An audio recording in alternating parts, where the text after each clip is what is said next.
Welcome, guys, gals, ghouls, friends, fiends, foes, anyone who may be listening tonight beyond the Omniverse. Thank you so much for being here tonight on We Are Paradox Media's Late Night in the Rockies. As a forewarning, secure your tinfoil hats, buckle down tight, and hold on loosely as we soar over the rocky tops of the La Platas on a rocky mountain high, get sucked into the vortex of the Four Corners, and settle down snugly at mile marker 420 in colorful Colorado. It is Sunday, November 12th, Monday, November 13th for those of you across the pond and beyond.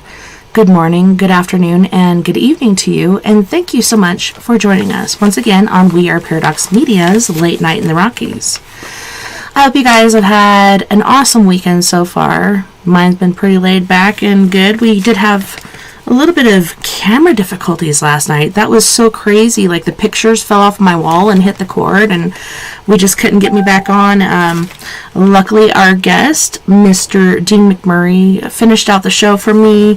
I hope to have him back in the future. He was amazing, and I hope to have him do some readings because, I don't know, I just felt something really special about him, and really look forward to that. He was actually helping somebody in the chat right before the show ended, and that was pretty cool. So if you're listening to us right now on We Are Paradox Media's Late Night in the Rockies, you may be listening to us live on KPNL Radio, which you can find on KPNL Radio at kpnl-db.com. You may also find us on eTalk Radio, which you can find at etalk.tv/radio. If you want to look us up under We Are Paradox Media, you can find us right now live as far as video on Facebook and YouTube. If you don't mind, mosey on over there and give us a like on our video, and please subscribe and leave us any comments, whether good or bad, or any guests that you'd like to have on in the future. We have Miss Colleen Yates. Hi, Colleen. She's here from Birmingham, UK. Would love to know if there's any messages from the spirit realm. Well, we'll get back to you soon, Colleen. Let us finish up here. So if you're listening on any podcasts, you can basically listen anywhere you listen to any of your podcasts. So make sure you tune into us there. Please like, subscribe everywhere. So tonight I have a treat for all my guys and gals out there. This is a psychic weekend. We have Mr. Alan Wright. Alan was born in 1949 in Phoenix, Arizona, and was raised by a loving mother and grandparents on his mother's side.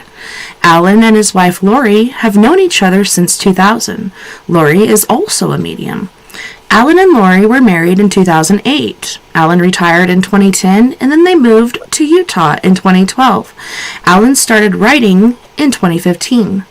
It was supposed to be a sort of one-book deal, but that one book turned into 9 books on paranormal experiences that Alan had had in his life.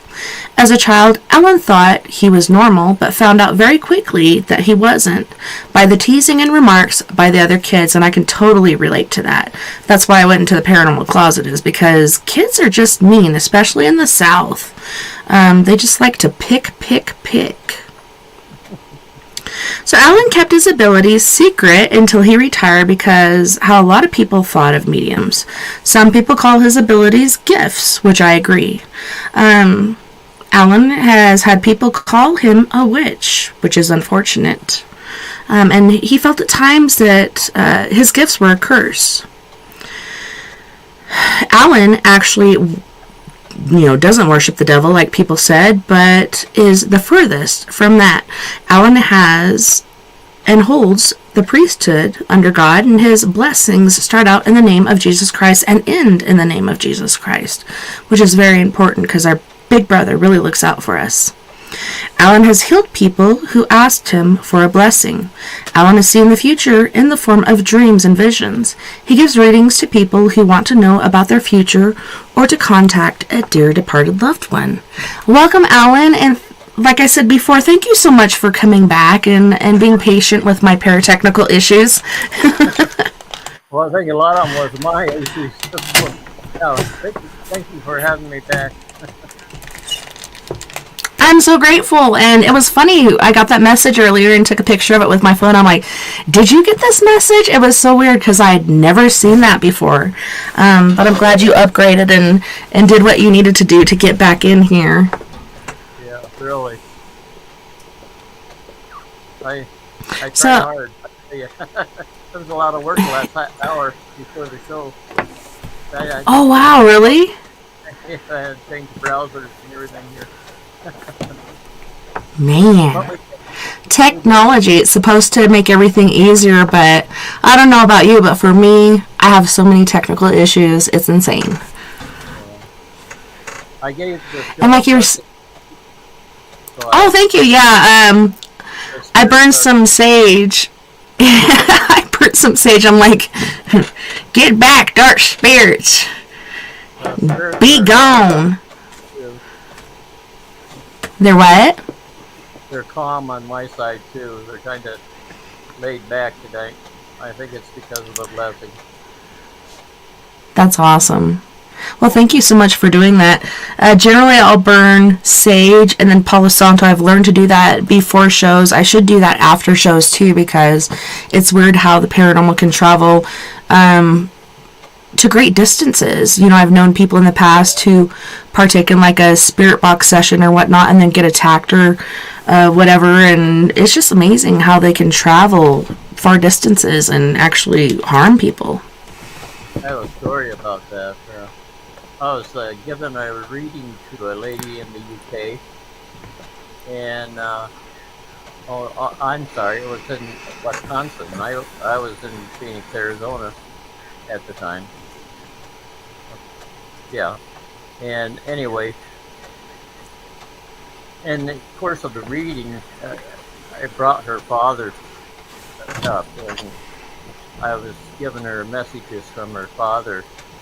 She started saying, boy, I wish I could feel my father again and stuff. And I said, well, your father wants to feel you too. He says he's going to be over there right now. And sure enough, he says, oh my God, I can feel him. He's very heavy. So, you know, they can travel great distances in a matter of seconds, you know. So they, it's true. Spirits can do a lot of Yes. things we cannot do. Exactly, and I don't know. So I've taken my kids to church. I missed church today because I slept in. I am not a morning person. I'm sorry. I try my hardest, but we did miss church today. But they got baptized, and I'm not a religious person, but I do believe like a base of faith is very important for their futures. So I want them to learn certain things. But yeah, it was just really frustrating because the missionaries that we talk to quite often.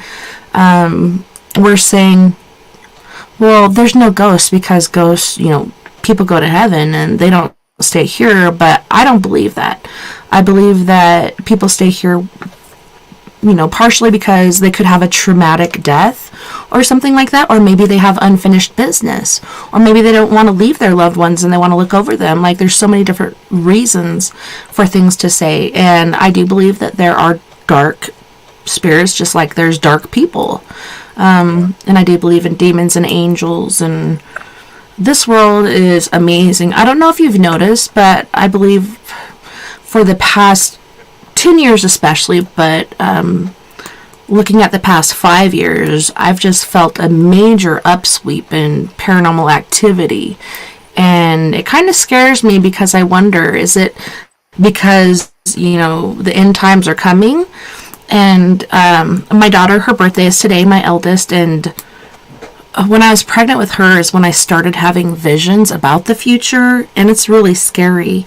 You know, what's going on in Hamas and Israel, like, will be happening here. And, oh, I'm getting goosebumps right now. Like, it really frightens me. Do you pick up on anything like that at all, as far as our future goes? Well, about a couple months before COVID hit, I was a co-host on Crossover Connection, and I had a feeling, a dread feeling, you know, something was going to happen. I couldn't put my fingers on it, and my spirit guides didn't let me know what it was either. And I knew something was coming. I just didn't know what it was. And all of a sudden, they started talking about COVID and how that was coming out of China and everything, and it hit me. That was what I was feeling. Because the minute Mm-hmm. COVID hit, that dreadful feeling went away. You know? Yeah, because it's And here. yeah, because it's here. So anyway, went through COVID and everything. But then I started getting a dreadful feeling again. And this time I was told that there's another pandemic coming. This time it's going Mm-hmm. to be worse than the first one. And it's going to be coming probably within the next year. Um, I've got that feeling again. I got that feeling something's Yeah. coming. And I was told there's another pandemic. And so Yeah, it's we're awesome that there. you say that about having that feeling before COVID hit, because Chris Garcia, we have him on every month. I've had him on since I was on Spaced Out Radio. We're really close friends, but we all had that feeling like something's about to happen, something's about to hit, and we didn't know what it was. We couldn't put our finger on it, but we just had that feeling. And we also, me and a woman in the after party, a good friend of mine, she'll probably pop in here later, Sandra, had a shared dream. And that really blew me away. And it was in future times. I got my Gran Torino back up and running. Oh, really? Yeah, we were. It felt like we were back in Arkansas or somewhere like that. Could be Kansas, could be Arkansas, could be somewhere. But there was tons of trees and bushes. The road was overgrown, and it was an old white church. And I just remember looking across the car to her and being like, we gotta go right now. And she's like, well, I gotta go get my husband. Just give me a minute. And she ran in there, and she said when she went up to the stairs, there was blood on the stairs going into these rooms. And then when she went into the room, opened the door and went into the room, there was bodies hanging on hooks and all kinds of craziness. But I just remember something was coming. I don't know if it's aliens, UFOs, or, cannibals, or what. Could be cannibals because of what was going on in that church. But there was a whole line of cars, and everybody's like turning around where they can, trying to get out. Have you or your listeners or followers had shared visions like that as well, or? Well, the vision that I had is that what's going on in the world today now is part of that process of that's mentioned in the Bible, and you can almost get a yard, a lawn chair out there and watch it as it, grab a bag of popcorn and watch the things happening right now, because they're mentioned in the Bible, and I was told that the things that we should be doing right now before all this stuff starts hitting. We're lucky because we live in the United States, way far away from most of this. But what we can do right now, and this is what was told to me by my spirit guides and so on, we should be coming together as a family.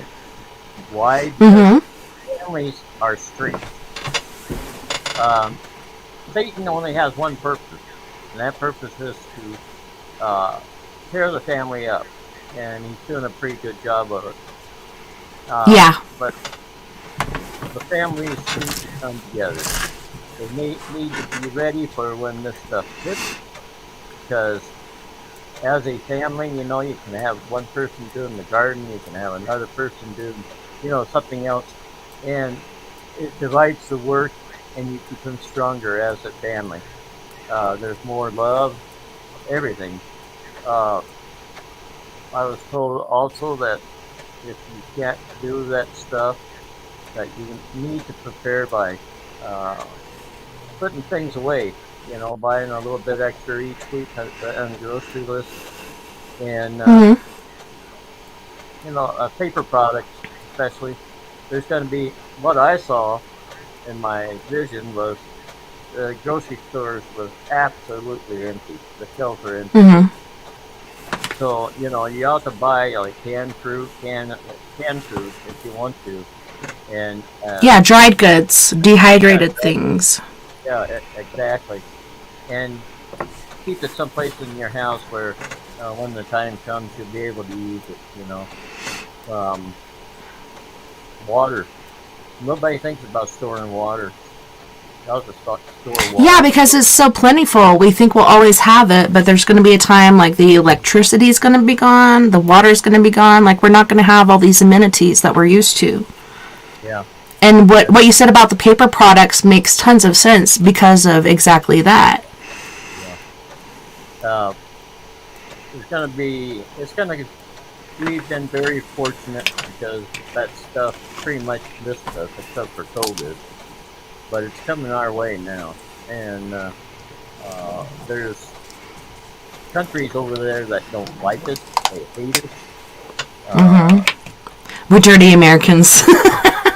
yeah, and they're going to do their best. And they're going to try to bring it over here, and they will. They're going to succeed. In my book, Well, I think it's already happening, like with our border. Trump was trying to build the wall, which I didn't really agree with. Because people travel for so long without water and food and everything. They go through hell just to get here. But there's other people with different agendas coming across as well. And it really scares me with the numbers that are coming over. yeah. Well, I think somebody should police it. Somebody should be able to control what's coming across our border. Right? We couldn't just let any Tom, Dick, and Harry go across the border and say, "Here, if we're here." Because Yeah. And I'm not racist. Like, none of us originated here. Like, we all came here from somewhere else. And we're all imports. So I have nothing wrong with people coming here. You just have to go through the proper channels. exactly. I had relatives that ancestors that came over on the Mayflower. I also had ancestors that fought in the Revolutionary War and the Civil War and the War of 1812. But they were in all the wars, so you can say, my family's been in America for a long, long time, and Yeah. uh, and it's kind of hard to see some of these people come across. Um, they don't have driver's licenses. They don't have any ID. Most of them. It just bothers me. It really does. Uh, but anyway, that's neither here nor there. Pretty soon we won't have to worry about it anyway. In my book, Things to Right? Come, that's my last book. It tells about some of the things that's going to be happening in the end times. And a lot of, like volcanoes are happening, earthquakes are happening. It's not that you say, well, earthquakes happen all the time anyway. These earthquakes are going to be tremendous. They're going to be bigger. Yeah. Same way Ones with, that have been sleeping for a while, they're going to wake up. same way with tornadoes. There's going to be more of them. They're going to be stronger than they've ever been. Hurricanes, same way. They're going to be big, bad, and ugly. And we have to. I've been telling people that live along the coastline of Eastern America that perhaps it would be best for them to move inward. Move I agree. Not in the middle of the country because I think there's already a split happening there. I feel like we're going to split apart and there's going to be some sort of, canal or something there. Glad I don't live in Arkansas anymore because that's going to be like beachfront property. I don't know. There's so many crazy things coming. And like you said, these things are happening. There's volcanoes waking up. There's earthquakes in places where there weren't earthquakes before. And this is just a preemptive strike as far as what's about to happen. Well, when this stuff happens too, one of the first things that's going to go is law and order. Yeah. It's going to be kind of hard to have a police force and law and order when you have all this chaos going on, especially if your country is in a war.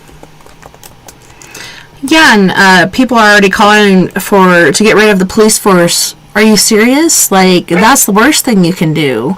We actually really need those guys. They're very important for us to stay this way because I don't know if you agree, but people have changed so much over the last 20 years. I am more afraid of people than I am the paranormal, really. They really freak me out. The way people's morals and different things they think are okay and are putting into the world today. I don't know if you agree, but I don't know, it's kind of creepy. Well, I'm 74 years old, and I like that program on Patrol Live. I watch it every weekend. And these police officers, they pull over somebody, and the first thing out of their mouths from the people that they pull over is an argument, you know? And some of them are really mean and nasty, calling the policemen names and everything else, and I'm going, whoa. Back when I was first driving, or even now, I had respect for the police officers. I mean, I just didn't do that. I don't think many people did back at my age and during that time. But now it seems like almost all the time they're wanting to fight with the police officers. But anyway. Yeah, no respect for authority. And that's kind of the way it is with kids, too. That's weird. I don't know what that Spike song was. Hey, Travis. Welcome, Travis. We got Travis from Alberta, Canada. That's where my grandma came from. Okay, so Colleen said, I'm new here from Birmingham, UK. And I don't think she's here anymore, but let's do this anyways. Maybe she can look back and receive this message, but she would love to know if there is any messages from the spirit realm. Please, she said, nicely. For her or in general? For her, I believe. Could you do a for her and then do a general as well? I could try. Okay. I'm picking up a female. She's elderly. I wish she was here so I could tell her the message that her grandmother's given her. Yeah, let me send her a message and let her know that we're on. Let me go to her Facebook page really quick. That's pretty awesome that you're picking up on that. Dang it, why is it not pulling up? I think because I'm in the wrong page. But anyway, her grandmother. I'm trying, Colleen. She loves her. And that she is proud of her, that she's doing the things that she should be doing. And she's telling me that she feels that maybe she's had some trouble, family trouble, and she would like it if it was possible for her to maybe work it out.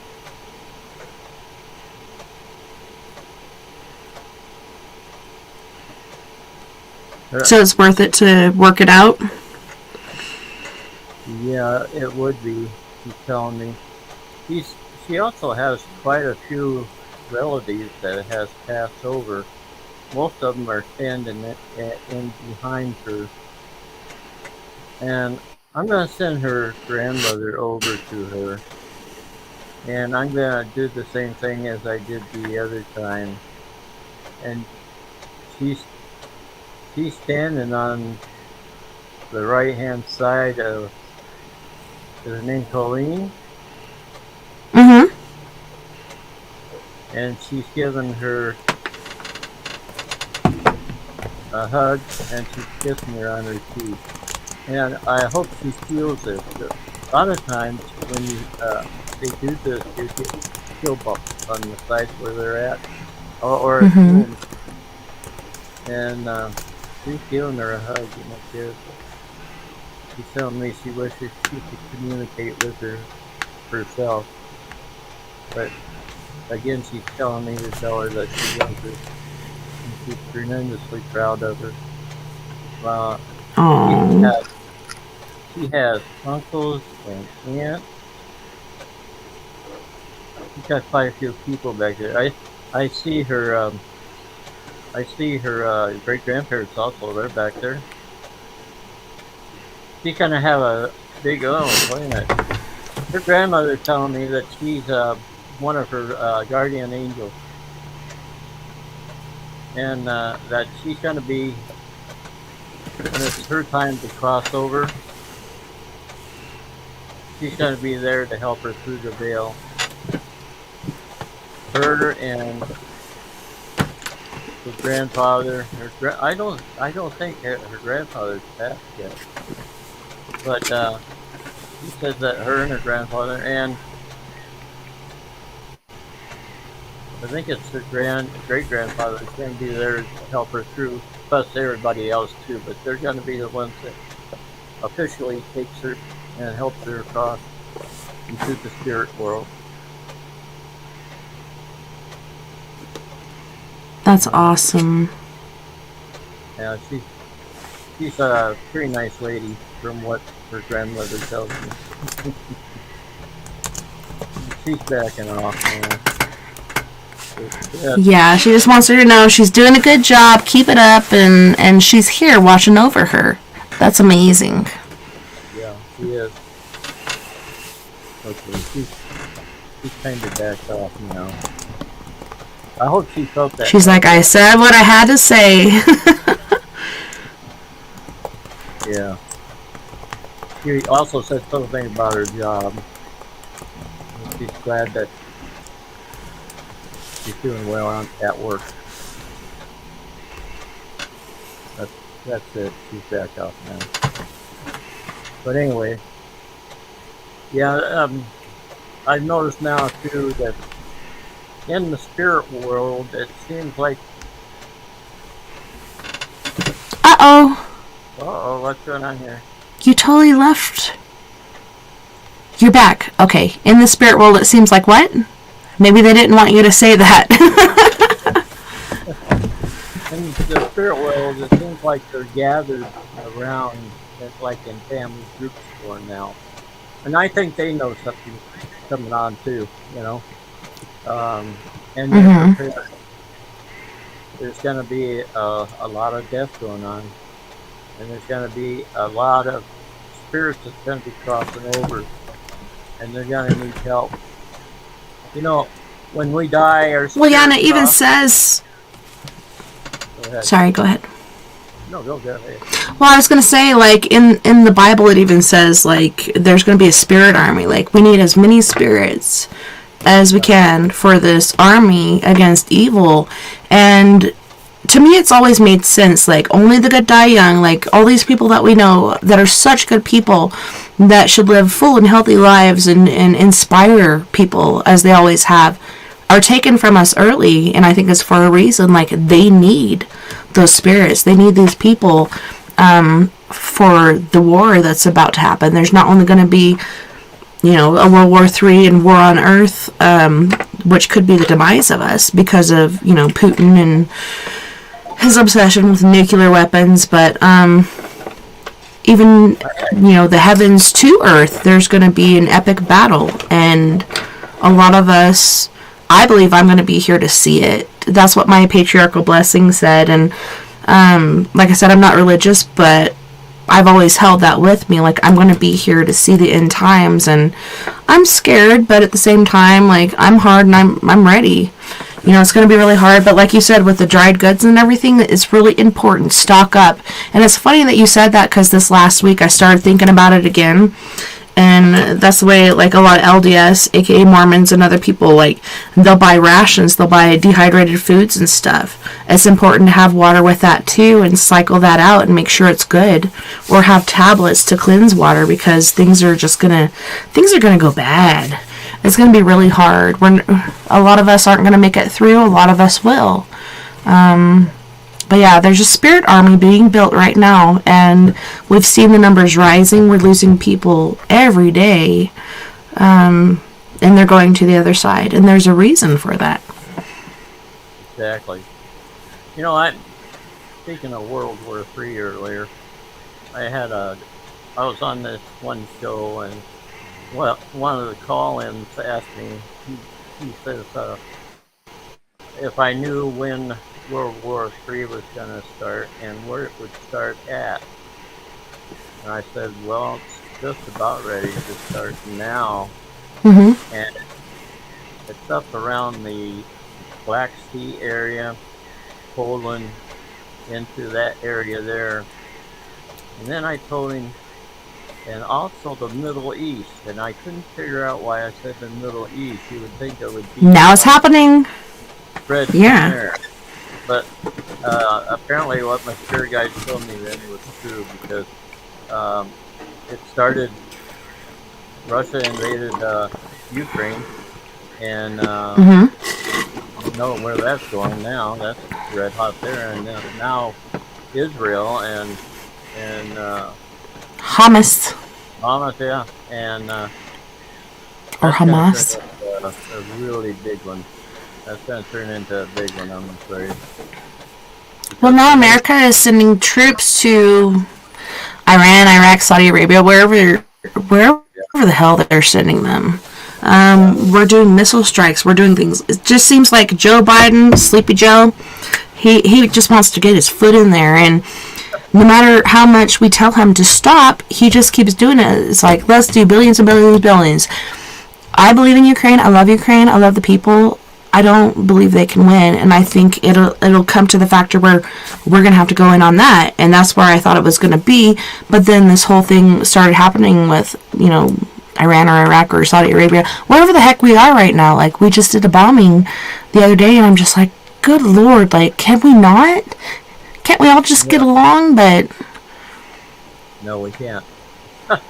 no, we can't get along. I mean, we're human. I believe in the Bible and everything I do. Me too. I do not say anything that I can't really back up in the Bible. Things that's coming now are going to be things that you'll be able to almost go word for word in the Bible, like World War III and the things that's happening in the Middle East and over by Russia. There's a piece in the Bible too, I think, where it says that it's going to be between the bear and the eagle or something like that, and that's Russia. Yes, it's the bear, the eagle, and the dragon, and even Plato said that. Plato depicted that. He said that's basically the end of the world. It'll be the bear, the eagle, and the dragon, and that's Russia, America, and China. If you want to say it like Trump. I like saying it like Trump because it was fun. But it's scary, and it's just like, oh my gosh, and like I said, it's coming over here. There's people coming over the border all the time. There's a lot of good people, but there's some very, very bad people that, just like Satan, want to do harm to us. They want to end us because they don't agree with us and our agendas, which a lot of our agendas are messed up, but yeah, just let it be. Well, Israel got their country basically in, what was it, 1948, 1947, something like that. They received that through the UN, I think, or somebody got together and said, here, this is your plan. I think this was also prophesied in the Bible also. And so it's kind of hard to fight against God and the people. I mean, I'm sorry, it's, just like that 6-day war there back in the early 70s. Israel just quit and cleaned their clocks, all of them. That's the reason why they're on the West Bank and where they're at in Gaza right now. That used to belong to both countries, and Israel took it, turned it to their own. So I would kind of hesitate if I was going to attack Israel. Israel has a lot of allies too. Us, Hmm.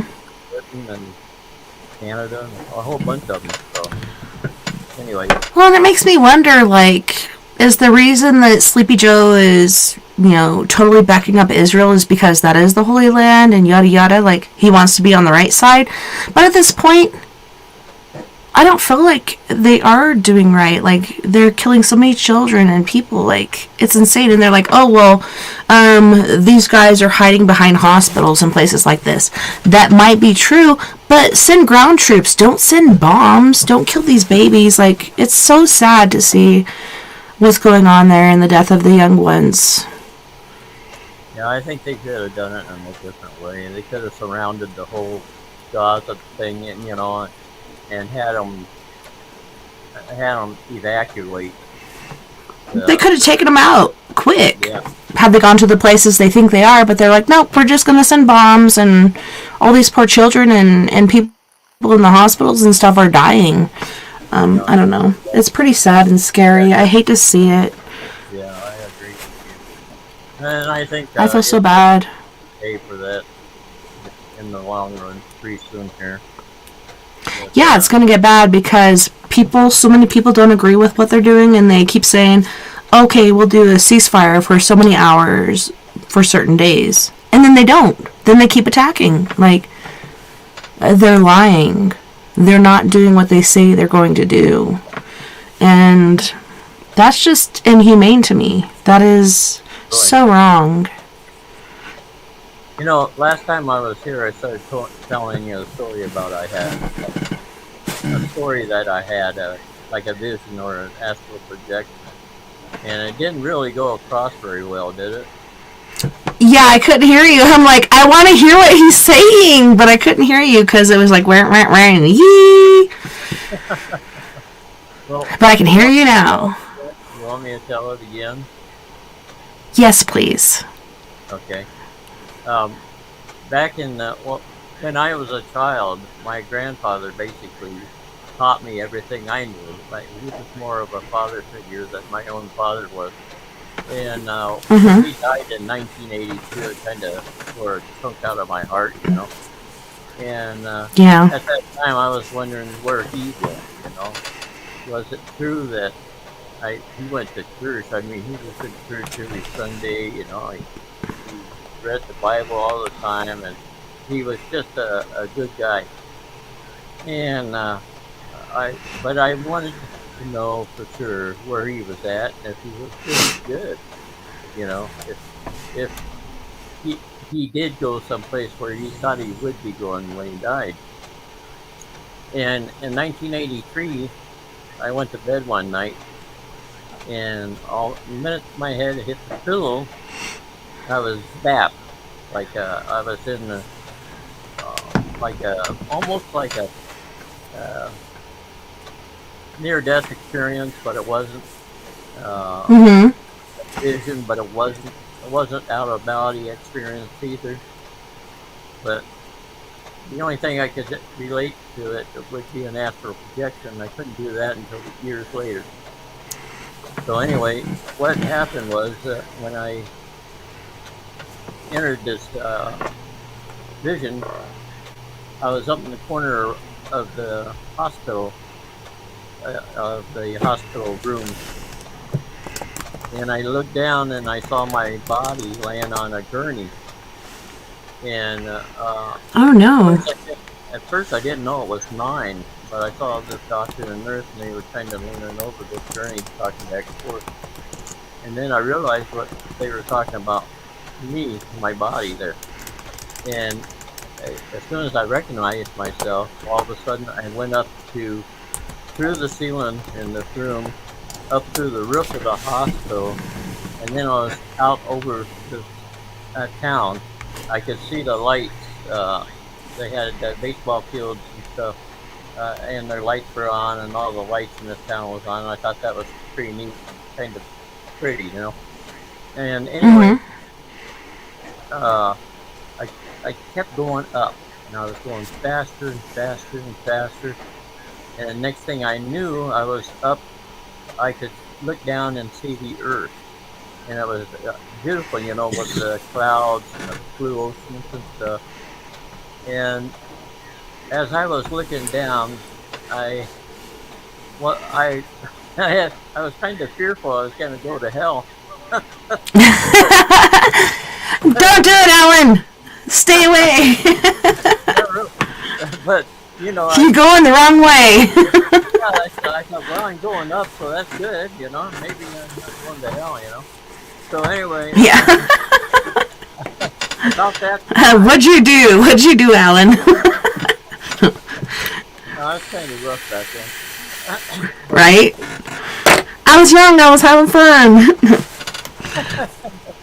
But, as I was looking at the earth, I thought, what a beautiful place that is up here. But down there it's so ugly, with war Yeah. and murders and rapes and everything mankind has done to the earth and everything. I thought, what a horrible place it is on the surface, but up here it's so beautiful. And then this voice came to me, went straight through my head, right into my brain, that said, the earth is fulfilling the purpose for which it was created. I'll never forget that. The earth is fulfilling the purpose for which it was created. Now, to me, that means that the earth was created, number one, and it was fulfilling a purpose, and that purpose had to be us. Mm-hmm. To be us. It was made for The us. scourge we are. And the scourge we are. Yeah. I kept going up, and then I was wondering where I was going. That was my next thing. And as I was wondering about that voice came to me again. It says, because of the choices that you made, the stumbling blocks that you had to overcome, and the things that you did is the reason why you're at where you're at today. Mm-hmm. And I thought, well, I guess that's all right. Good enough. Yeah. But I kept going faster and up faster and faster and faster. And then I was worried about my family. I was wondering what they were going to do since I wasn't there to support them. And that voice came back again and said, because of the things that you did, your family has to do them the same way. They have to be able to make good choices. They have to be able to overcome the hardships and things that you did, so that they too can be like you are today. So that kind of tells me that everybody is kind of responsible for their own salvation, Right? So anyway, I was going faster, and as I look down now, I was among the planets. I could see the planets, and Earth looks like it's out of place. It's beautiful.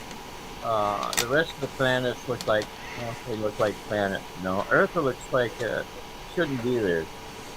But anyway, as I moved farther and farther away, and faster, I was in the stars, finally. And Oh, wow. I didn't realize this, but the stars are different colors. Yellows, reds, browns, you name it.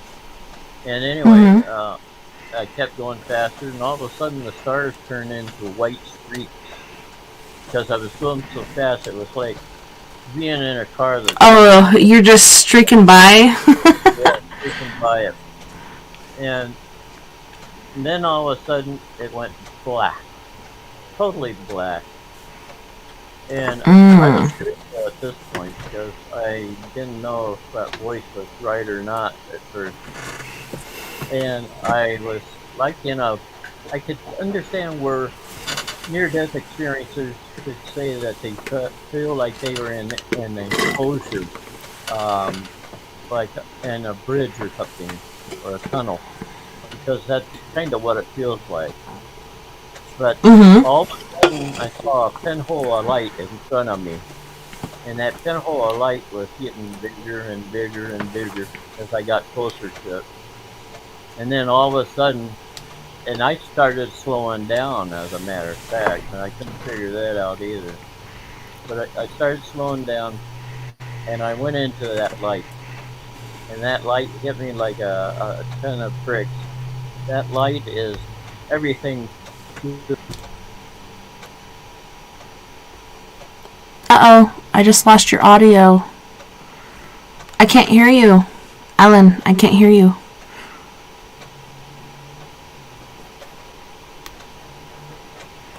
Alan,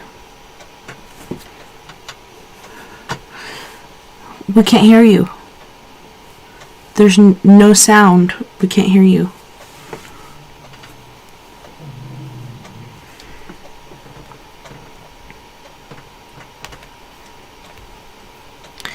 That is so weird.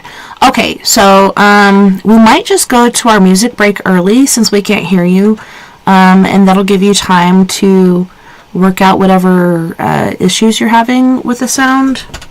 I don't know what else to do. So on this break, imagine yourself on a white sandy beach, and you might be drinking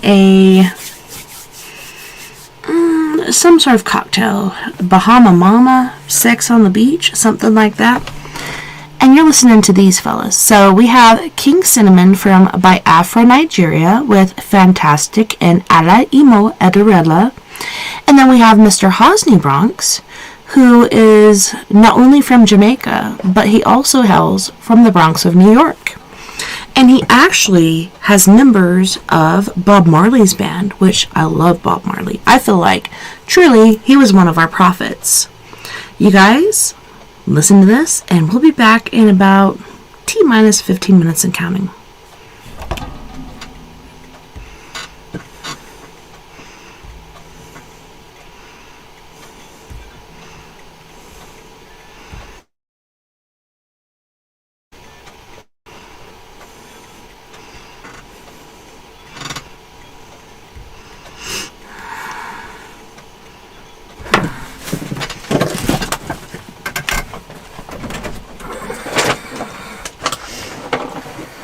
Fantastic.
Whoa!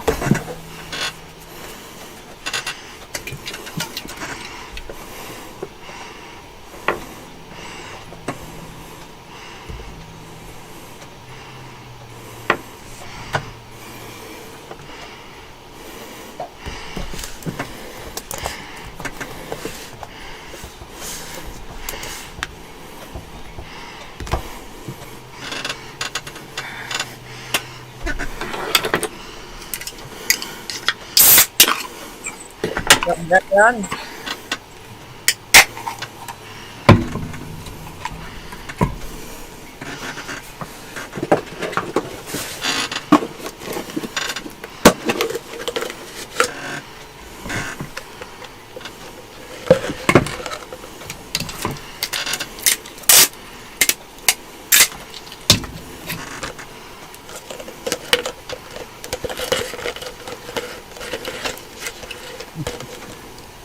There was my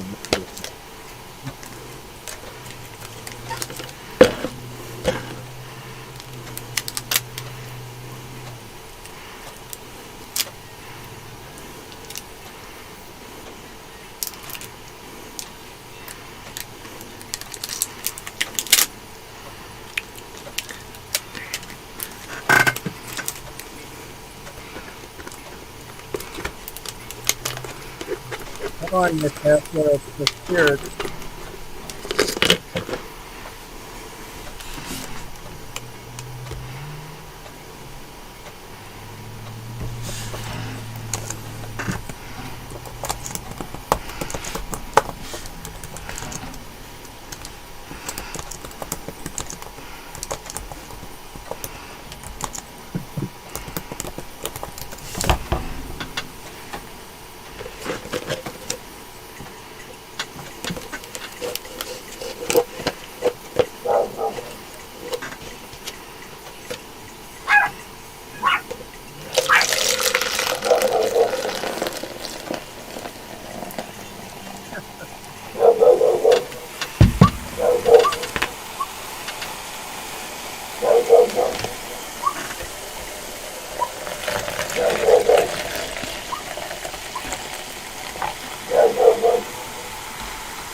Can you hear me, Jessica?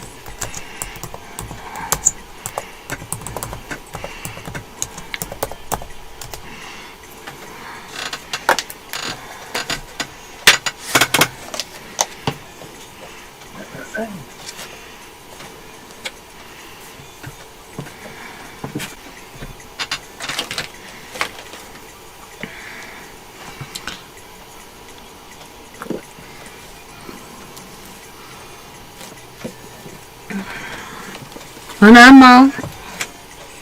Hello? Can you hear me?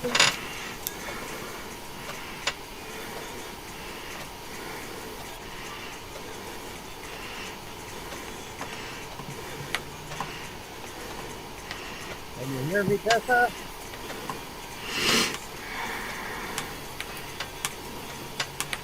You're like that guy with the red reflection.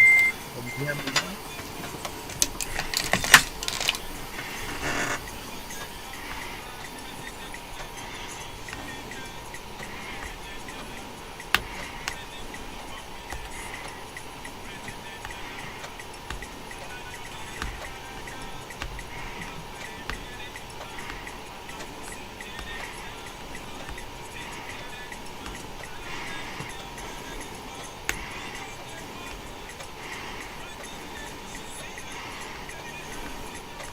She said she can hear me. They're on our music.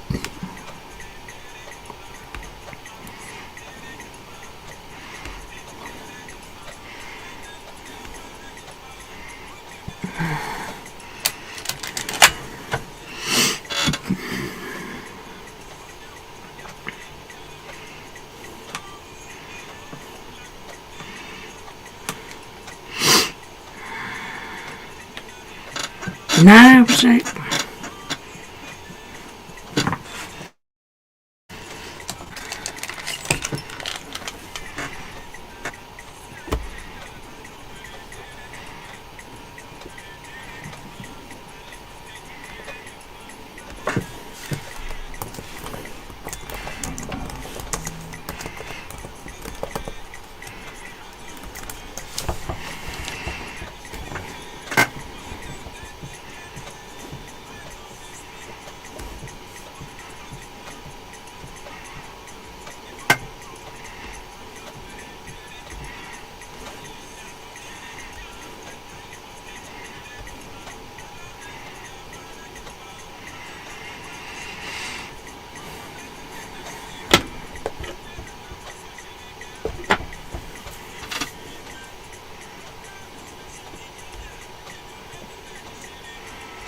welcome back, and thank you guys so much for tuning in tonight to We Are Paradox Media's Late Night in the Rockies. Is it raining?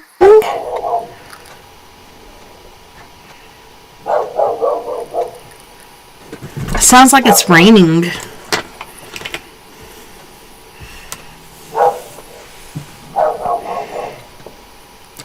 Can you hear me, Ellen?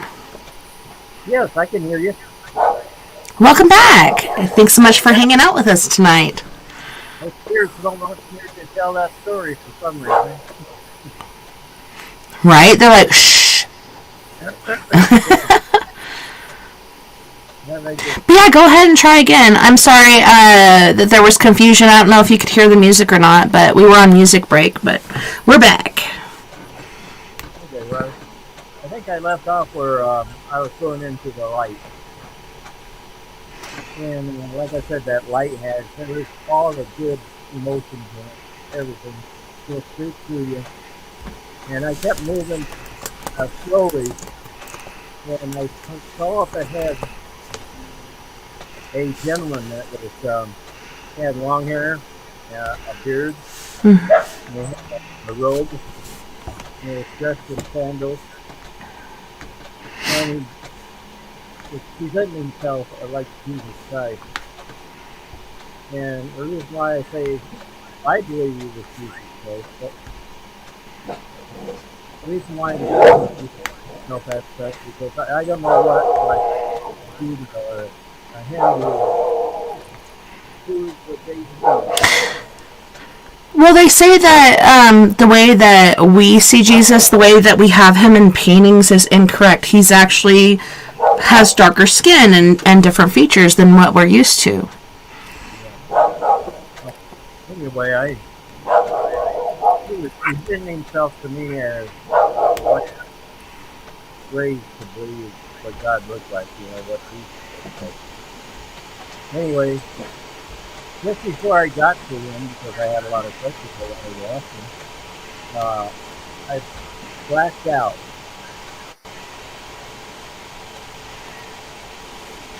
Am I still on? Yes, you are. I was just checking my sound really quick. I'm sorry. Anyway, I blacked out, and I couldn't get to him as far as I knew. Anyway, when I woke up again, I was like in this field. I like to call it a meadow. And there was tall grass, and there was flowers in it, and there's also insects. I could hear water behind me. It sounded like a stream or a brook. And I'm telling you, I hear water right now. It's weird. I could hear birds off in the distance in the forest. There was a forest on the other side of the street. And there was a path that ran between the field and the forest. Anyway, I went to stand up, and when I stood up, I was in a circle of people. And I realized that circle of people was my relatives and close friends that had passed away. But who I think was my grandfather. He was sitting directly in front of me. And he started speaking to me telepathically. He loved me and all this stuff. And I could tell him, I could speak to him. I could talk about it. Use my mouth. Last thing You're all good. Last thing I remember on it, my grandfather and I was walking side by side along that path that separated the field from the field. And then that's it, and that's when I woke up in the morning.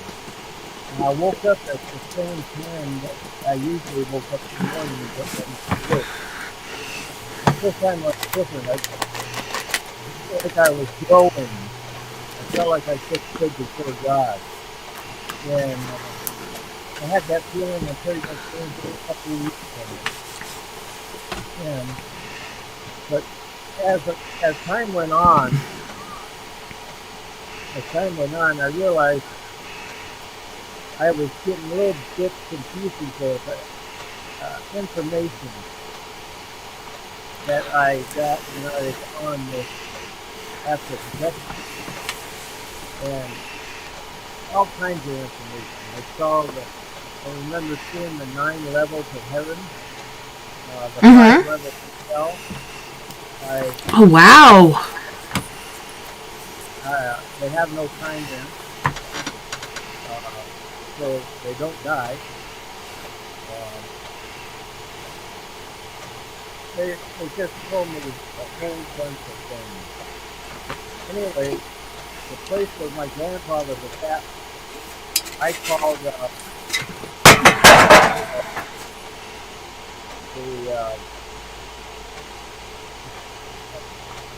that was called Paradise, as far as I was concerned. Because where he was at, there was no death, no sickness, and it was perfect. But it was just like this. And anyway, I called it Paradise because that's the lowest level of heaven. That's where my grandfather was. And I think that's where most people go when they leave the planet and they're good people. Yeah, it's kind of like you go up levels. You start off on one level and then you just keep going up if you do. If not, it's okay. But to move up our level, you have to learn the laws and ordinances of the universe. And as you move up level, of course, the same level as God. And so it's very realistic. I know people are going to say I'm blaspheming and all that, but if you've got yourself up to the top level, you can become like God. And really, the passage is right.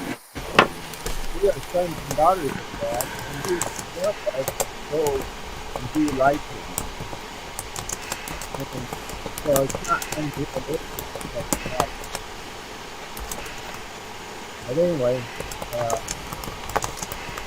what else did I learn that I can tell you?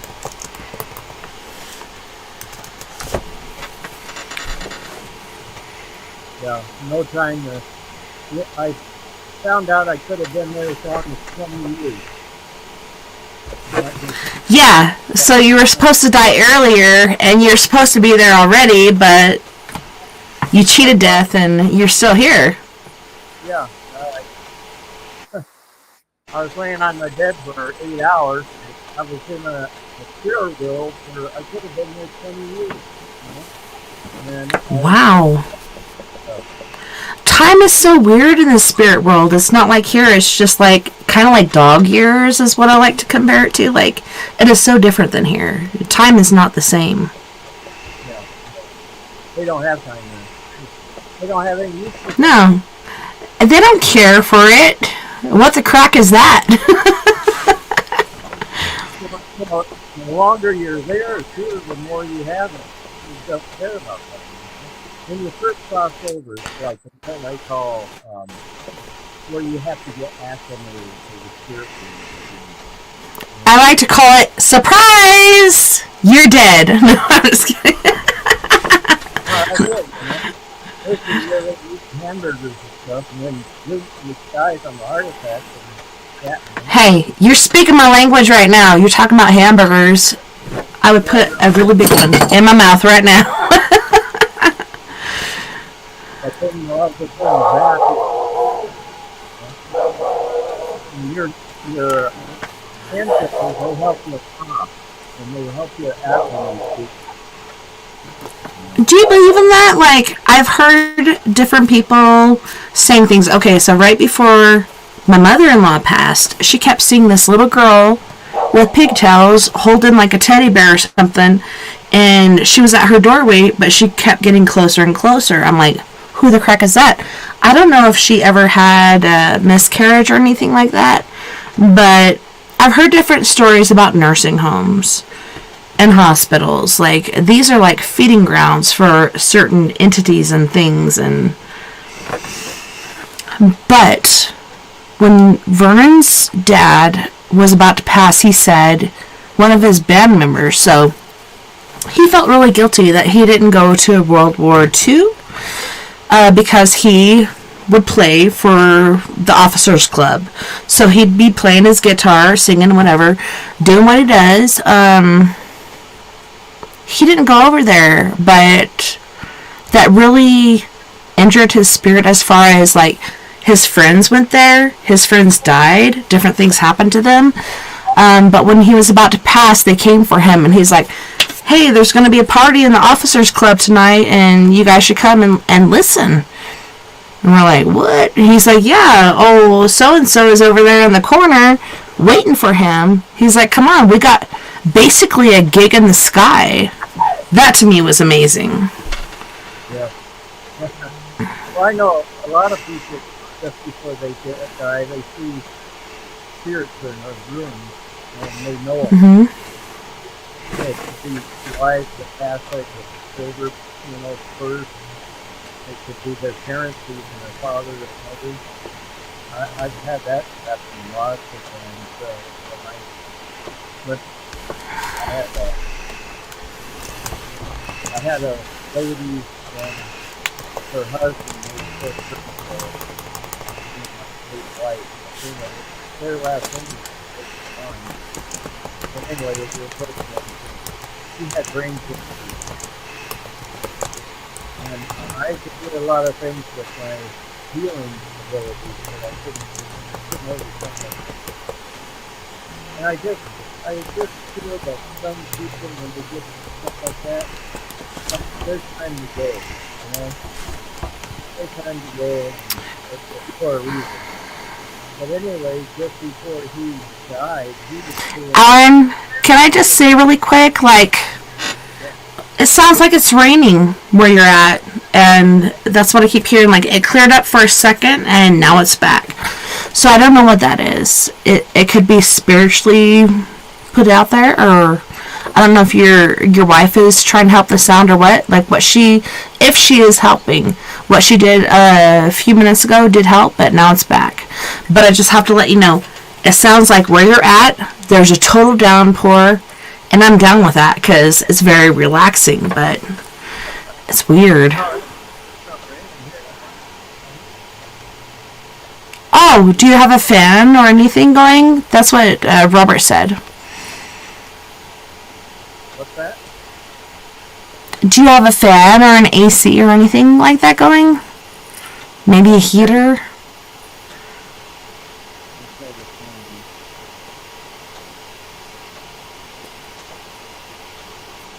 Yeah, it sounds like rain, which I'm it's totally relaxing, but at the same time, it's kind of overtaking your voice and taking away from any stories you're trying to tell. Yeah, I turned off the fan, it's still doing it. I don't have anything here.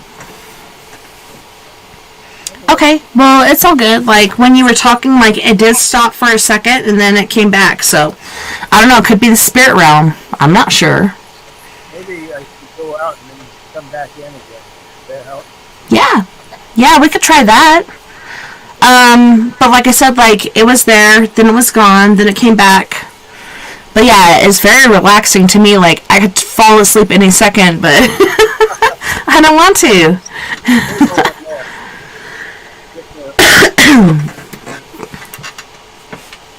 Hi. Hello, it's me, Tessa TNT. How you doing? I have to say today is the day I gave birth to my first child. And I'm so proud of her. She's so strong and gorgeous and beautiful, and she has an angel's voice. She's looking for a voice coach. She has the most beautiful voice ever, but she's looking for a voice coach. Here we go. Hi, Alan. You still hear it? Kinda, but it's not as loud. That's good. I don't know. I'm sorry. I really don't know what else I could do to it. Yeah, me neither, but it's good. It's not as loud as it was before. Before, it just sounded like it was a major downpour, and I can kind of hear you, but not a lot, but sounds good right now. Okay, so please continue the story. I'm sorry. If you can remember where you were in heaven. Well, like I said, I could have been there years and years. I just didn't know. I wondered why I kept getting bits and pieces of the information, years after I went there. Uh, Mm-hmm. I figured they if they let me had all the information at once, it probably blow my mind. I wouldn't have been able to comprehend it and understand what was going on. With it being there a little bit at a time, I was able to, uh, grasp what it was and stuff better. But there was all kinds of things. I went to hell too. You did? I almost did when I was a kid. You did? It scared the shit out of me. Okay, Alan. So, I've always had insomnia. I still do, and my husband hates it. I try to go to sleep. No matter how hard I try, can't do it. But when I was a kid, my mother, she went to Mesa Verde. She saw her death. She knew she was going to die. And she wrote her father before she got home, and she said, sorry, there's some sort of feedback. She said, Dad, I'm going to die. This is going to happen. I want to wear this dress. I want this and this and that and that. Like, she's planning her own funeral. So here I am after my mom died. My dad was really big into drinking, also got into the coke world. It was the 80s. That's what a lot of people were doing. And he just felt like he couldn't take care of us anymore. And so he sent us to live with our grandparents. Well, guess where I got to stay? In my mom's room. Guess what happened to her in there? I soon found out.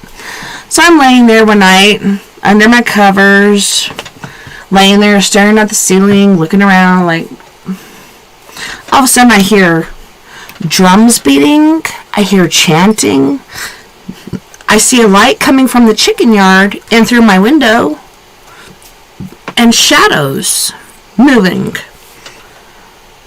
What the frack is that? So I creeped down on my bed, peeked out the window like this, and I saw what looks like gremlins, not the mogwai, but gremlins, like lizard-skinned guys, kind of pug-nosed. Their ears were not as pronounced. I'm sorry, I can hear myself through your phone or something. If you can mute for a second, that'd be cool. Maybe that'll help. I don't know. But I saw these little gremlin things, and I'm like, what the fuck? And I swear, as soon as I saw them, they turned around. Everything stopped. The drum beating, the chanting, everything stopped. And they looked my way. I'm like, holy shit. I threw myself back in the bed. And these things came running towards my window. You can hear the scratching, the clawing. They're clawing up the side of the house. Alan, can you mute for a minute? Because I can hear myself. Or I could maybe mute you, but if you could mute, that'd be cool because I can hear myself talking. I don't hear it right now, but I did before. Anywho's, these things were scratching and crawling up the wall, and then you could see the shadows of them, like, peeking in. So there's a fire behind them. You could see their ears, everything. Like I said, it was like gremlins, but the ears were a bit shorter. And they're, like, looking, and they're, like, chattering back and forth to each other. You know what I did? As soon as they looked threw myself back in bed, pulled the covers up, like this. Like we do as kids. Like, our covers are our armor. This is what we do to protect ourselves. And I did that, and I held my breath. I didn't even breathe. And then all of a sudden they go, scurry, scurry, scurry. You could hear them.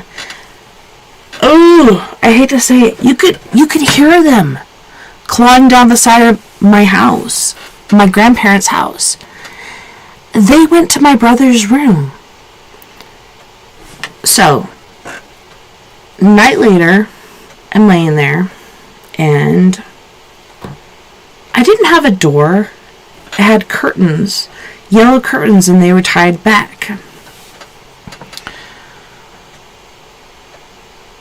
That was the same night, going back. That was the same night I had that dream. Like, I had the dream that my bed was tilting up like this. So it's tilting up like this. I'm up here, I'm like, sliding down.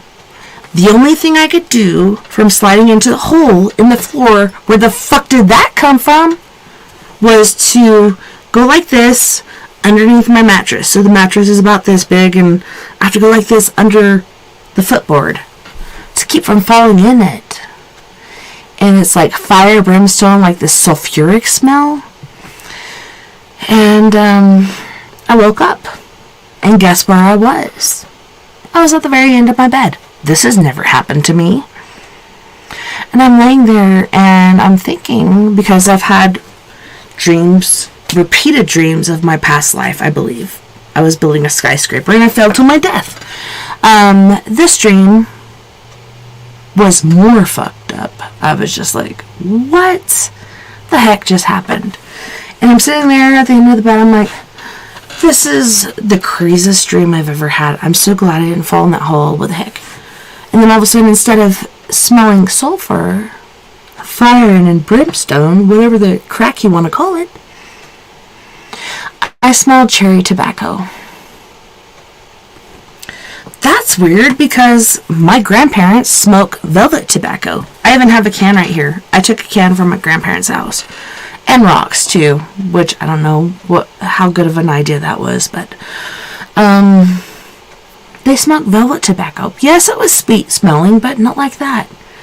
This smoke that I smelled at that point was cherry smoke. And I was like, that's weird. And I looked over to my doorway, and I'm like, do you know what I saw, Alan? I saw the most beautiful man I've ever laid eyes upon. Yes, I had a crush on a dead man, Elvis, but this man was the most gorgeous man. I'm getting goosebumps again. The most gorgeous man I'd ever laid eyes upon. And I'm just like, what the crack? What the crack? And my dad used to tell me when I had nightmares, which one of them that was repetitive, I think, was my past life. Falling from a skyscraper. The people look like ants, the cars look really tiny, and then all of a sudden there's this sidewalk split in front of your face. I just said in my head, God stands before me, Satan fall behind. And guess what, Alan? I didn't have to talk to him. I didn't have to deal with him at all. Like that. I was out like a light. And that to me was amazing. Because come to find out, years later, when our family came back together, my mother had the same experience. But guess what? That guy was right next to her bed. And I've told my children this story because I want them to know how to protect themselves. And I want them to know they don't have to fucking talk to that guy. I don't know, I think what I went through was Satan looking for a bride. I don't freaking know. I know he's got tons, but I think he's kind of interested in our family. But at the same time, I don't know, it just blows me away. And when we did that family reunion and we're telling our ghost stories, and I told that one, I swear to God, my dad turned white as a sheet, and he's like, oh my God, I can't believe this. I'm like, what are you talking about? And he's like, your mom had the very same experience in the very same room. But guess what? He was right next to her bed. So I kind of find comfort in he was next to her bed, he was in my doorway, and for my kids, he'll be further away. And hopefully they'll know how to deal with it, right? Don't forget to unmute. But yeah, that to me was intense. That was amazing. Like, as far as all the paranormal experiences I've had and the alien encounters and stuff, that one blew me away. Here, maybe I can unmute you.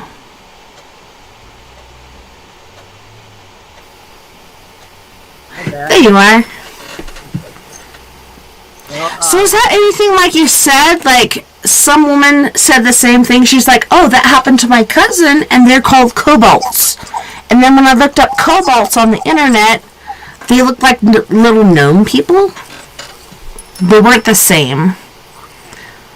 The closest thing that I saw was Kentucky goblins.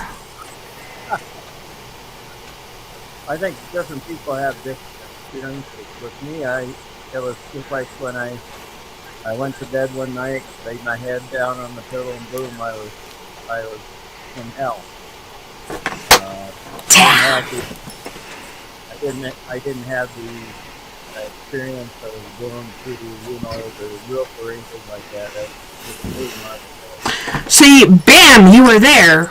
Was it like people crying and screaming, and what was hell to you? The part of hell I was in, it was where heaven had all the good emotions, this one had all the bad ones. Everybody just like... They went straight through your office, just like the good emotions did. And I was on this path. It was like a dirt path. And I don't know why, but I was walking along the path. And I kind of looked behind me because I thought there was something behind me. And there was 4 shadow people behind me. And they were dancing back around behind me. And so they're like, we got him! We got him! Here he comes! Let's go! What? Yeah, it scared me a little bit. I didn't know what was going to go on. So I kept walking. They didn't make any moves for me. And we came up on these buildings. And these buildings had windows in them. But there was no lights in them. They were all dark. I just have to say right now, your sound is perfect. Whatever was happening before was bad, but... Yeah. But anyway, this one guy called in on the show I was on. He said, "You build buildings to prison?" I thought, well, yeah, I guess so, because I even think the Bible refers to hell as a prison, type thing.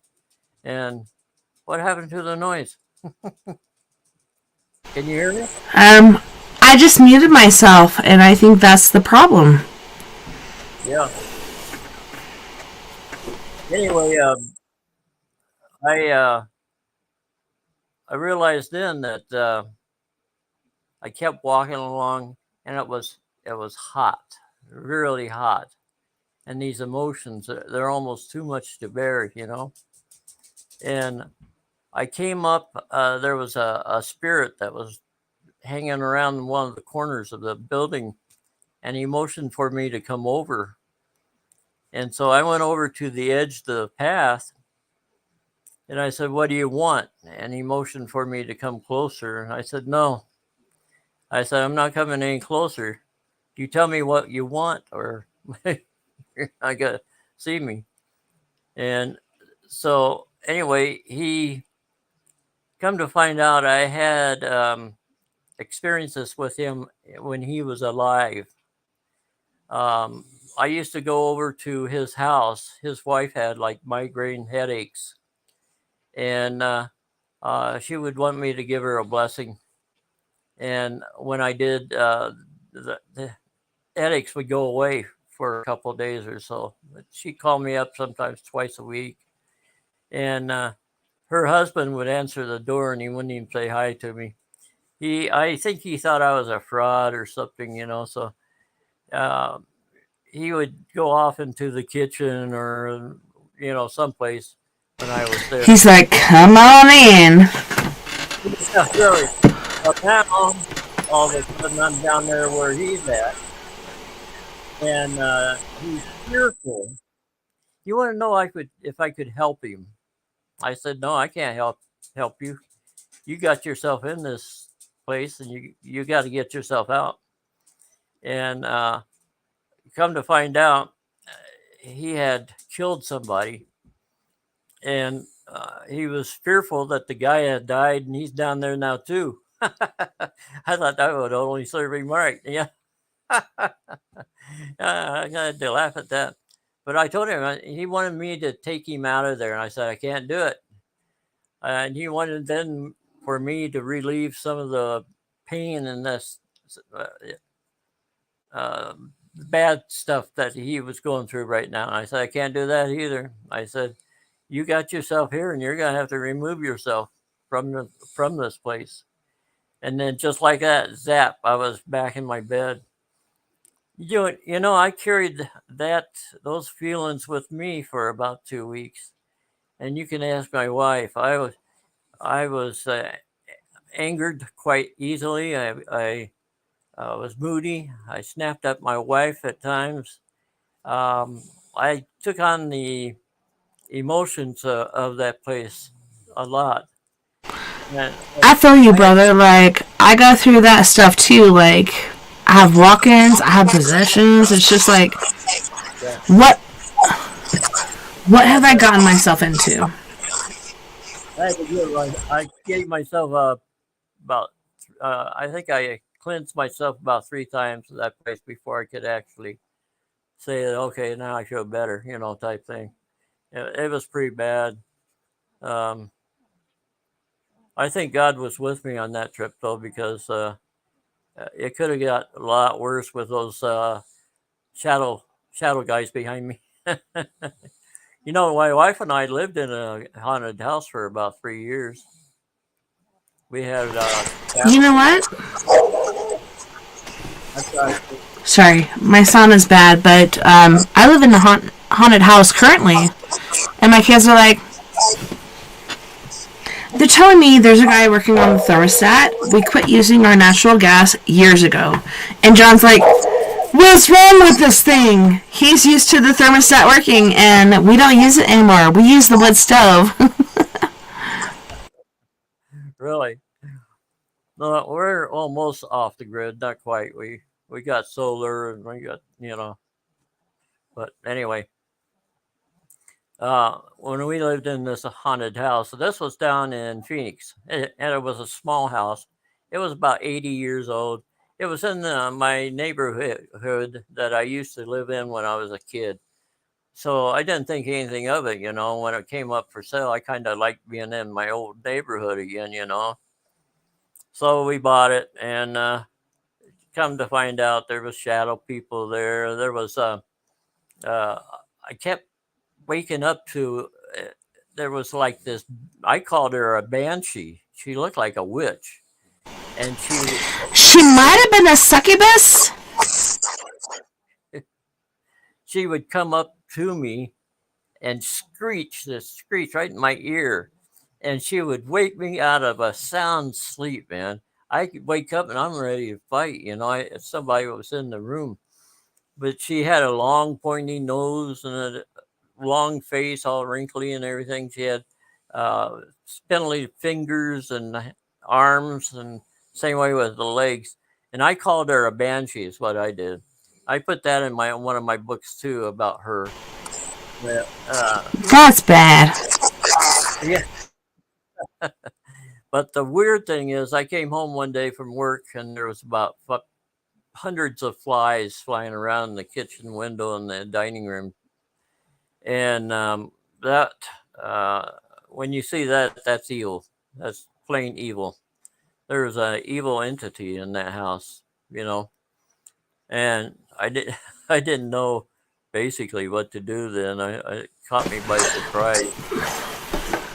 So, Well, generally they say when there's flies or other things flying around, flies are basically a sign of possession. anyway, I didn't want to kill him with poison or anything. I thought it'd be a good idea to kill him. Always thought, can you kill them? Because I thought they were from a different realm too. But anyway, but I didn't want to because we had dogs. So what I did was I started using a fly swatter. I just swat and killed them, and I did this for I guess about over a week, about 10 days or something like that. I come home and kill these flies every day, and I'd sweep them up with and sweep them up in uh, the boxes or whatever and put them in the garbage. Uh, I'm just saying the fact that you actually cleaned up after yourself, that's amazing. Good on you. but anyway, you know, I was told when I was on in with my grandfather, I was told that every living thing on earth has a spirit. These flies had a spirit. So when I killed them, I did not kill their spirit. And my wife and I would sit there and be watching our big screen TV at night. And all of a sudden, we'd see these flies flying up around, the light of the TV. So out comes the fly swatter. I'm getting ready to kill them. And they're the spirits, fly spirits. And these flies were the big old fat ugly things, bloated flies. They're what you see around dead stuff, and that's what their spirits were. They were really really slow moving. I have to say, I'm sorry, but these flies are big, really big, bigger than you're accustomed to. Oh yeah, These things are hardcore. they were about the size of a horsefly, but they were fat and they were ugly. But anyway, the only way, we had shadow people that was down our hallway. And at night, what they do would be bounce from one wall to the other, back and forth in our hallway. Not, they never came into our room, as far as I know, and they never did us any harm. But it was just kind of weird them being bounced back and forth in the hallway like that. We found out that the house stood empty for a long time, and homeless people was in there, and they did drugs, and they did some devil worshiping in there and stuff. They had a pentagram on the floor we found, and just stuff like that. So anyway, I had a friend of mine come over, and him and I blessed the house. We went through every room, blessed the house, and we got rid of everything but the shadow people. The shadow people, we could not get them to leave. But that, like I said, that was all right. They didn't really bother us that much. But we did get rid of the banshee. We got rid of the evil flies, and we got rid of the other things that was in the house too that kind of went bump in the night.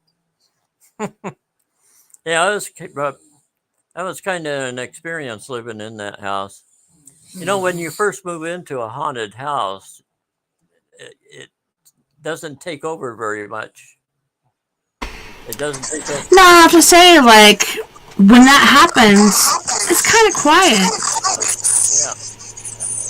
But the longer you live there, the more they think they can get away with it, I guess, or something. And when you've been there a year or so, boy, they're really active in the house.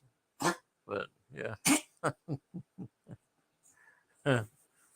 yeah, I've had all kinds of experiences,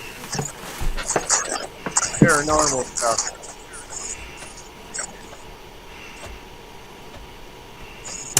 Man, I'm thinking I need to look at my settings as far as this whole video thing goes. Right now it sounds really good, and I don't hear anything, but it's been like in my ears when I talk. But yeah, when we pull up to this place, I'm like, this is my home. Like, this is where I'm supposed to live.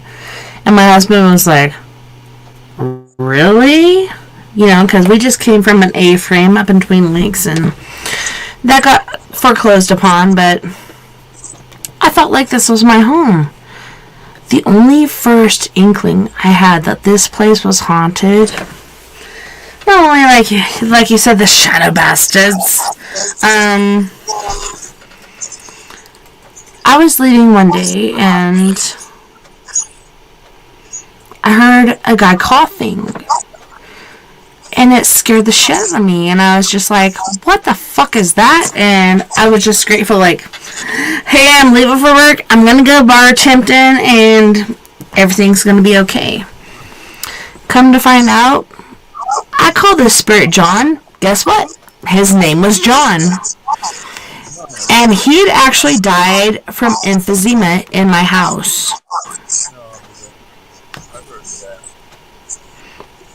Yeah, to me, like, that's crazy. And then the kids, like, there's been different shit come in because, like, we're all gifted. It's like a lighthouse. Everybody's gonna come. Everybody's gonna see.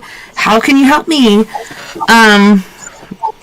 But John, not really. John's just like, why is this thermostat not working? Because we're using a wood stove, you know? That to me was fucking crazy. But yeah, the kids were like, last time they saw him, he was standing there at the thermostat and he's like messing with it and trying to figure out what the crap was wrong with it. You know, we lived in this apartment up in Utah. And we knew that an old man that lived in the apartment had died. And we had fun things like the TV would click on in the middle of the night, or it would shut itself off, or the lights. You know, he liked to play with the lights. I don't think he wanted us to leave any lights on. You know, he'd turn the lights off on us. And but one night we have a habit of eating in the bedroom, you know, while we're watching TV, you know. And so I had some dishes. I was thinking about this. Hey, don't do that. That attracts mice.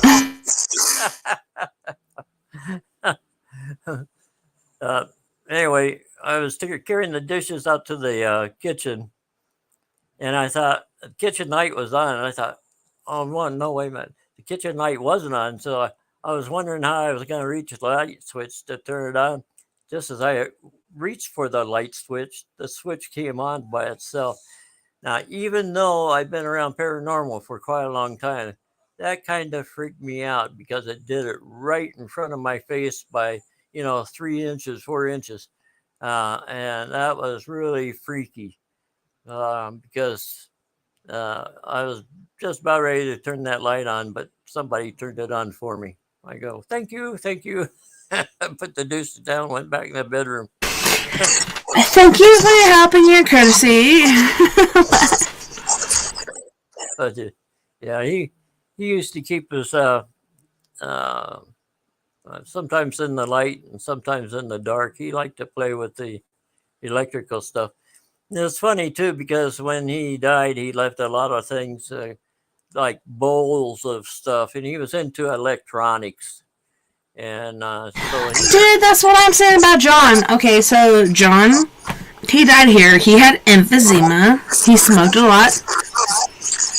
Sometimes I feel like that spirit is taking over me, and I smoke a lot of cigars, but I also smoke a vape. I'm sorry, I don't know if you hear that feedback. I do, but it's terrible. Anyways, John working on, like, this thing on the wall. The kids are like, Mom, I saw John, and he's trying to work on this thing where you turn the thermostat up and down. They saw him doing that. I'm like, I'm sorry, John. We ain't using that no more.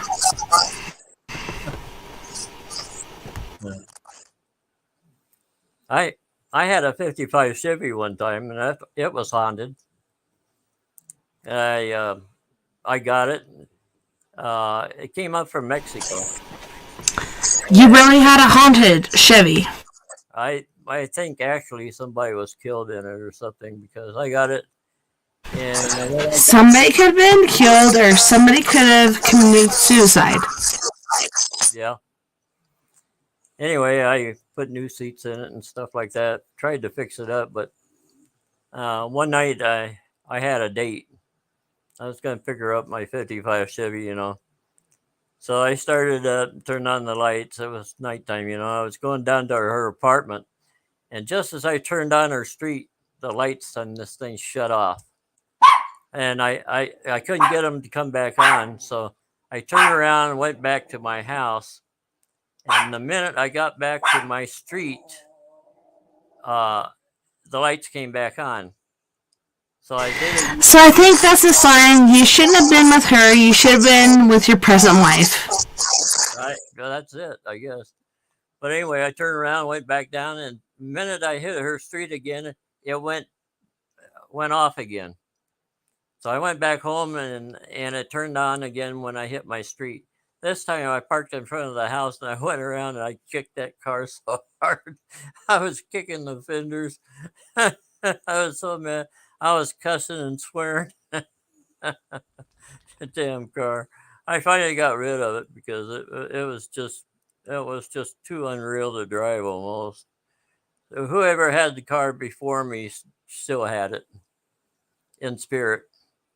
It was pretty bad.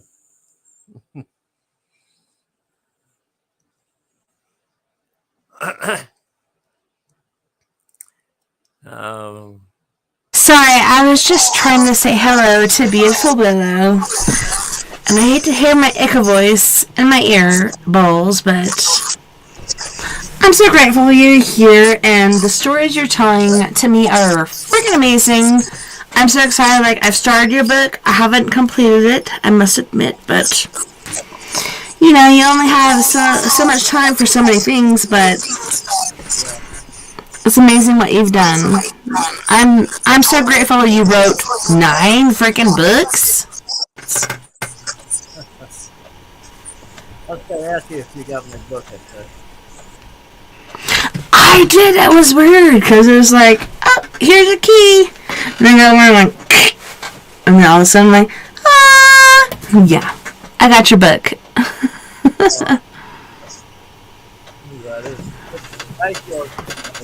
But I'm super excited to read it because I want to know your experiences, and like, I love sharing my ghost stories. I want to learn your ghost stories, and yeah, I'm totally intrigued. Super excited. I want to tell you a story too.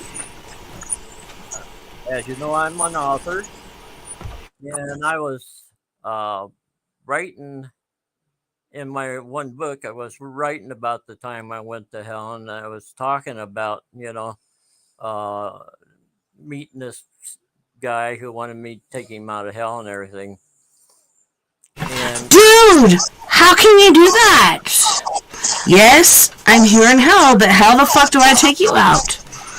Or how the crack, I should say. I don't know. I got a possession from that, writing that chapter. I had to. I didn't know what was going on at first, but that's the only thing I can think of. I saged myself, I cleansed myself, and I finally got rid of it. But it was pretty mean and nasty too. Um, I didn't think just by writing that stuff you could pick up um, things that you're not supposed to have, like spirits and stuff. I didn't know you could do that just by being an author and writing about that stuff. Makes me kind of wonder about Stephen King and the rest of them. They get kind of weird, like pets. Well, did you know, like, most of Stephen King's novels he wrote being high on coke? Wow, that's true. That's true. Yeah. That's a trip. It's just like, what? You did what while you wrote this? Yep. I kind of get it. Yeah, it took me a while to get rid of that one too, but I did it. I think if it's paranormal, I've had some kind of experience with it. The only thing I've never done is go on an investigation. I've never went into a place and tried to, like, what's his name? The one Ghost Adventures where they go in and Are you talking about Dildo Baggins? Yeah, he goes in and kind of, torments them as far as I'm concerned. And, uh, you know, the way I see it, they're spirits. They once had bodies like we did. And they're in their place that chances are they're going to be there for the rest of eternity. We don't, or at least until the end of the world, because they're on their earthly plane. That's all they're going to get. I've never done it, and I have no desire to do it. I'm happy doing what I do, and that's all. I guess I'd be better known if I had went out and did a lot of investigations and stuff, but I that's not my thing. You know, that's not my thing. I'd rather stay home and write books. You would like, hey, Dildo Baggins, so nice to meet you. How about we go over here and investigate this? I really don't think it would have been a good thing, and I appreciate you and I respect you for what you're doing. No, like I said, they were people like a lot of them not very good. Which is why they have that. Well, I have to tell you, my friend,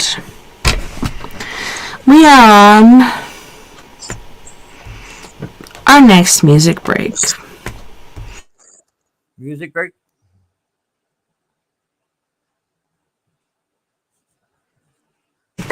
Sorry, I had to unmute myself. I thought I was unmuted, but I wasn't. Anywho's, on this break, we have Halsey Bronx from the Bronx of New York. Guess what? This guy actually originated from Jamaica. So Halsey Bronx is going to be singing Dance as a Lion and Free Child, and then we have King Cinnamon with a different song. You guys don't go anywhere. We'll be right back after this break.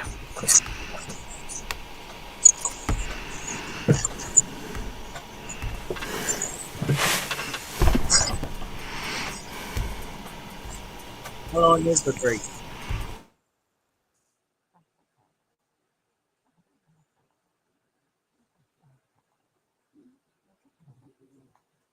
Yeah, I gotta go in and use the bathroom.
Goosey.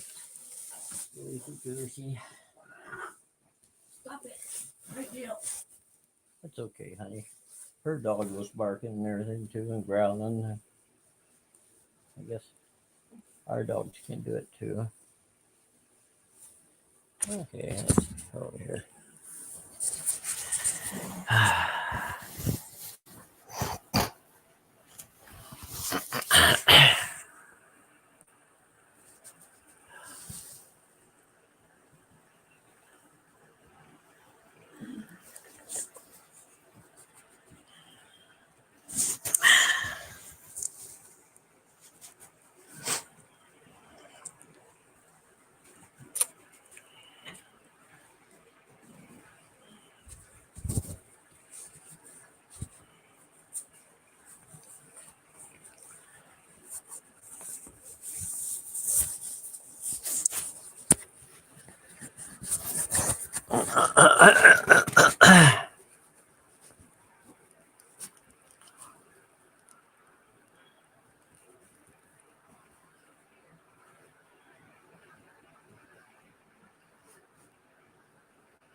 It's about an hour to go. Yeah, I gotta leave the bathroom again. go ahead, baby. 6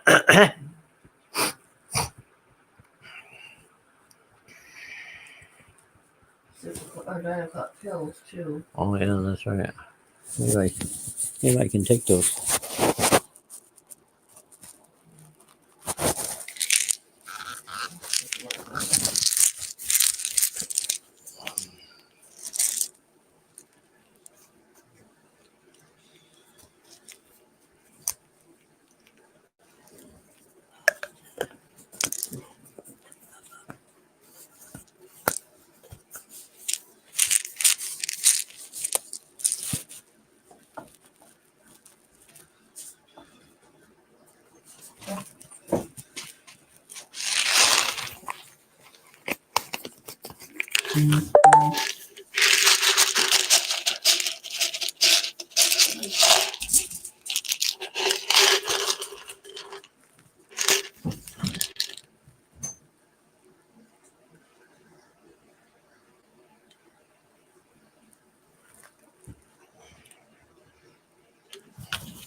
Welcome back, and thank you so much for joining us this evening on We Are Paradox Media's Late Night in the Rockies. We have Mr. Alan Wright on the show right now. Alan, let's continue with what we were talking about. I'm going to mute myself because holy shnikes.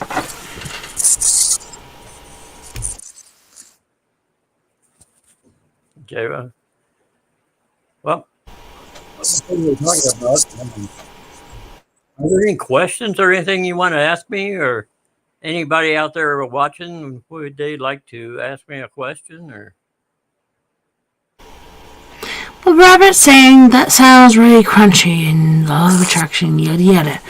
So, anybody else, do you guys have any questions? Do you want a reading? That would be amazeballs.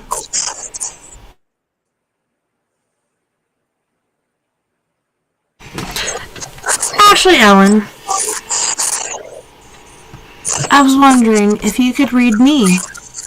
And that sounds selfish because I am the show host, but can you do a reading on me? Like, I feel like my dad's birthday was on the 7th. I feel like my dad's around me. I don't know what you feel, but...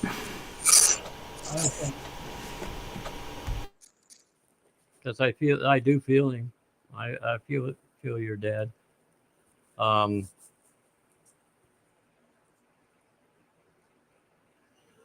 When I take a break and I don't talk, I'm trying to communicate with the spirit.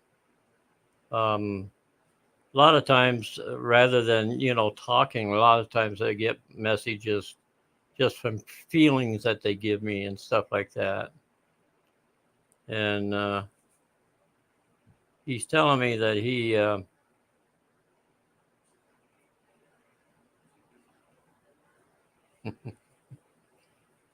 telling me he enjoys his grandkids. I was about to say, don't be shy on what you say, because my dad, he said I had a sailor's mouth. He also does, but yeah, don't feel verklempt. Yeah, he's a little bit on the rough side, isn't he? Just a tiny bit. Yeah. I I just didn't want to say some of the things, but yeah, he says he likes his grandkids. He loves them a lot. Um, he thinks maybe that at times they could be a little bit too wild. I don't know where he gets that at, but anyway, he's gonna come to you now. He says he loves you too, and he he's glad that you picked the man you did to marry, the one you're married to now. Were you married before? Okay, that's the reason why he put it that way. No. Yeah, okay. Um, Sometimes you don't want a reading because they just tell it like it is. I'm telling you. um, Yeah, it's just like, shut your freaking mouth. Don't say that, but seriously. No, I do want to know.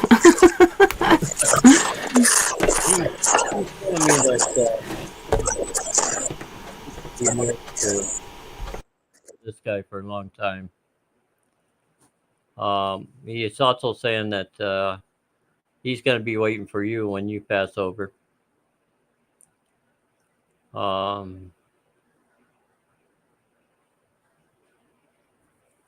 And he is around you all the time. He's around you constantly, he says. He says he tries to get close to you as often as he can. He's also telling me that he's sorry that he wasn't exactly the best dad in the world. I told him that I forgave him. Yeah, he's still carrying that with him. He's trying to make it up in the spirit world by being around you all the time and letting you know that he does love you. He said that he had different priorities back then, and he shouldn't have. He said that the family should have been his priority. But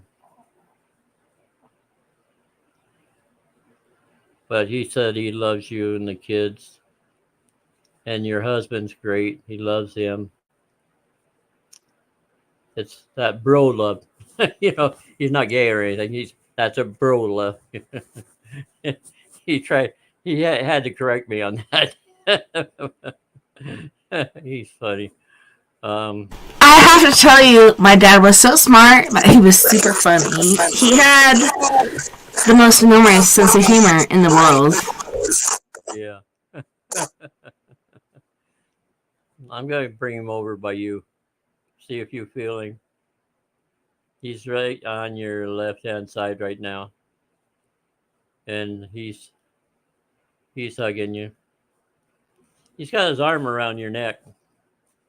You ought to be able to feel that. That's almost like a bear hug.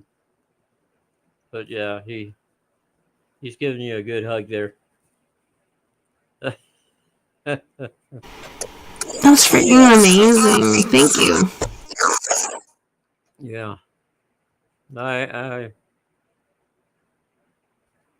He's saying some other things, but I think we let it go at that.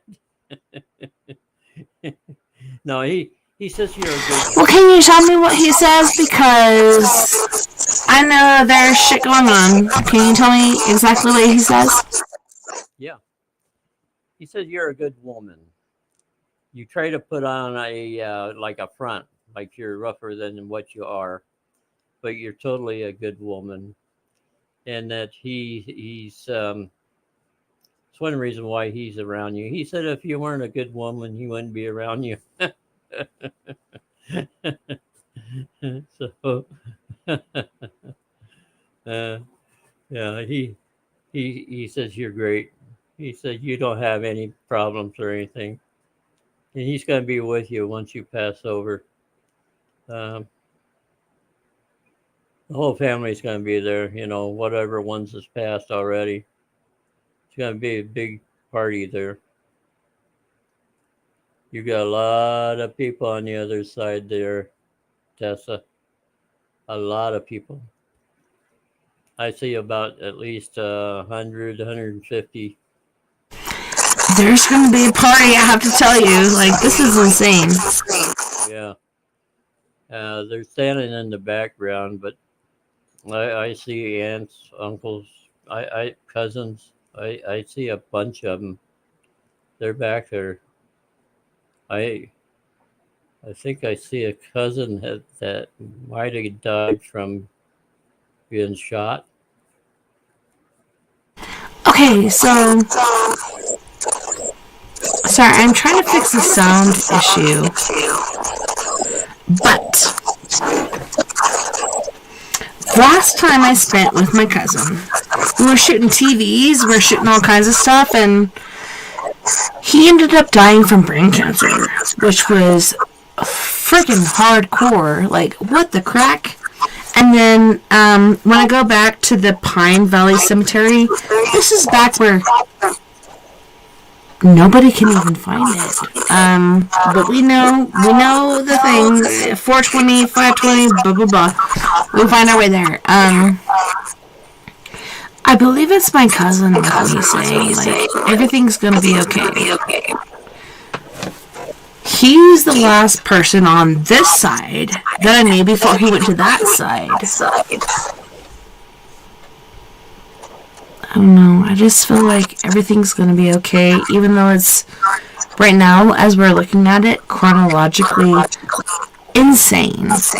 World War III, whatever the crap is going on, like, this stuff is intense. During COVID, the spirits was really restless during COVID. They were very active, and it was because so many people were dying from that disease, and they were crossing over, and uh, the spirit world was pretty well messed up at that time. But they're getting back down to normal now. They're pretty much, but they got to get ready again here pretty soon because it's going to be happening again. I have to tell you, Alan, I'm sorry, the sound is all messed up, but let me see if I can fix it. So, my husband was a victim of COVID-19, and he was feeling really sick. And then, right before he went in, I'm just like, I was feeling really sick too. And I was kind of in my little bubble, and I didn't know that was the last time I was going to see him, but it was. And he's like, hey, guess what? They're saying they're going to put this shit in my throat and blah, blah, blah, and I'm still going to talk to you. I'm like, okay. Come to find out, he was put in a coma. He couldn't talk to me, and so I had to live my life the way I had to. And he went through so many different traumas, and one of the things that I have to tell you about is him talking about Betty White. What's right with Betty Wright?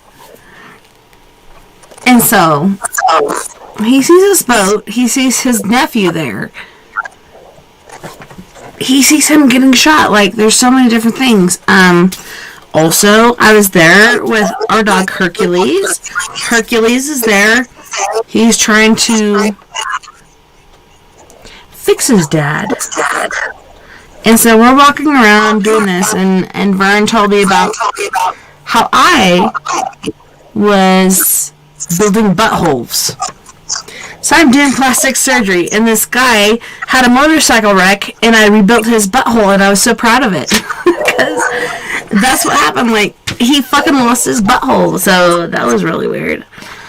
But to me, I think it's a thing as far as this guy is there. He's trying to come back to life. He's going through all these traumas, all this other shit, and they're like, hey, guess what? You can get a younger body. You can do this. You can do that. He didn't go for it. He's like, nope, not gonna do it. And he made the right decision, because guess what? These other people that didn't come back, he did.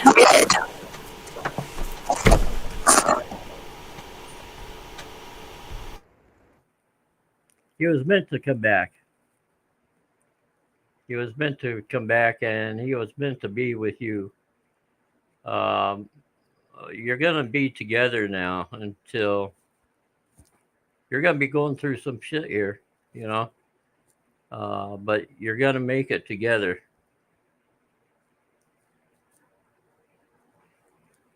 There's no... there's not going to be any separations. You're not going to do this, and he's going to do that.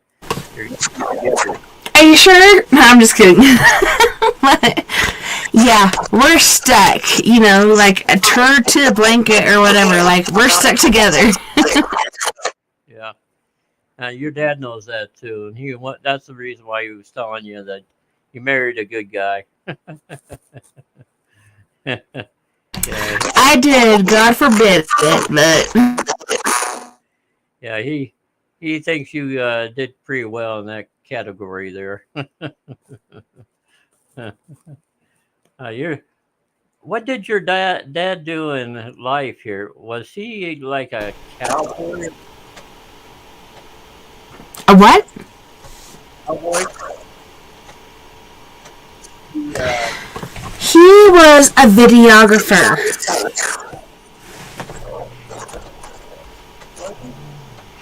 He actually did city council meetings. He did weddings. He did stuff like that. Really? He gave me an impression he would be a rancher or something. Okay, so in his early years, before his dad passed, like, that's what happened. But otherwise, no. He left, like, I think one of his last things on the ranch was there was a scream. And I think it was a mountain lion or a black panther, something like that. But otherwise, no. My dad was a videographer, and I ended up doing that from the age of 13 till today. So, yeah, that's what my dad did. He actually shot his pants in Miami. We actually had to bring him pants to work. We're like, here you go, Dad. Never trust a fart. You should never trust a fart. Yeah. He was like, oh, thank God you guys bring me pants. But yeah, he actually shot his pants. That's one of the last things I remember.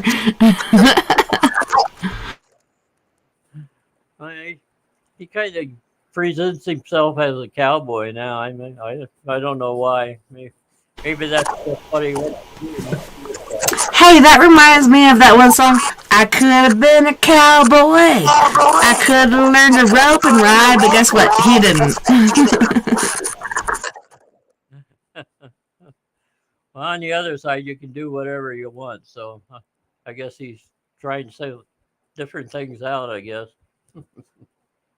But anyway, yeah, so I hope you're happy now. Don't worry about your dad. He's in a really good place. To me, it's weird because, like, I'm sorry, I keep hearing echoes, but I saw him in the dream room, and that's where my sister Chrissy was. Chrissy was murdered by her husband.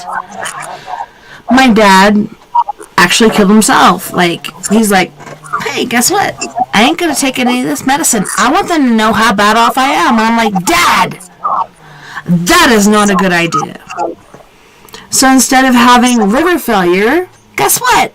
This MFer had kidney failure. And that was the most painful thing he could have gone through. And Chrissy, like I said, she was about to leave her husband. We'd been pushing for that for so long, and she told him, I am not your possession. I am not your property. I'm going to do my own thing. Guess what he did? Not only did he murder her, but he took advantage of her dead body. And that's not cool. And guess what? Savino, their son, saw it. And I was supposed to be godmother to them. Unfortunately, my husband didn't allow that. I was like, hey, I gotta go get milk for the kids because they need cereal today. By the time I got back, I was no longer godmother. They just moved on. And I'm kind of grateful because I believe that would have been kind of too much, but I don't know. I worry about these kids. I wonder how they're doing. And I know they're being raised by the family in the Hispanic, whatever's going on, but he choked her to death and then he raped her dead body. What the fuck?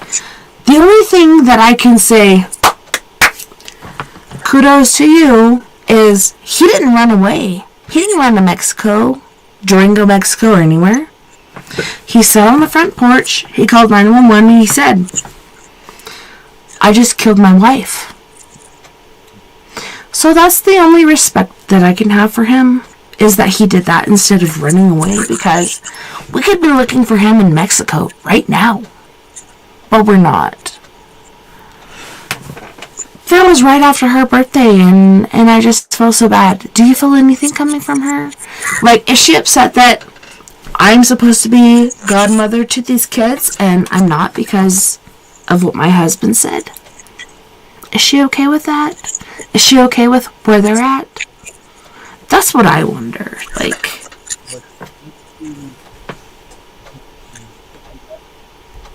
And right beside me. What she's telling me is things are the way that they're supposed to be, and that things will work out all right in the end. She's not mad because you weren't able to be the godparents or take responsibility for the kids. She's not angry about that. But she says, don't worry about it. Don't let it trouble you because things are going the way that they're supposed to be going. So um, her husband's going to get his in the end. I can tell you that. That's an easy reading there. yeah, he's in prison. He tried to fight it. He tried to say, oh, I have psychological issues. Guess what? You do, but not enough for the government to care. So, shut the fuck up. Take your doings, basically.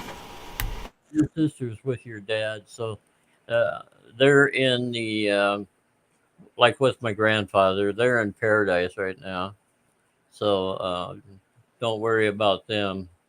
And she said, "Don't worry about it. Don't worry about it. Put it behind."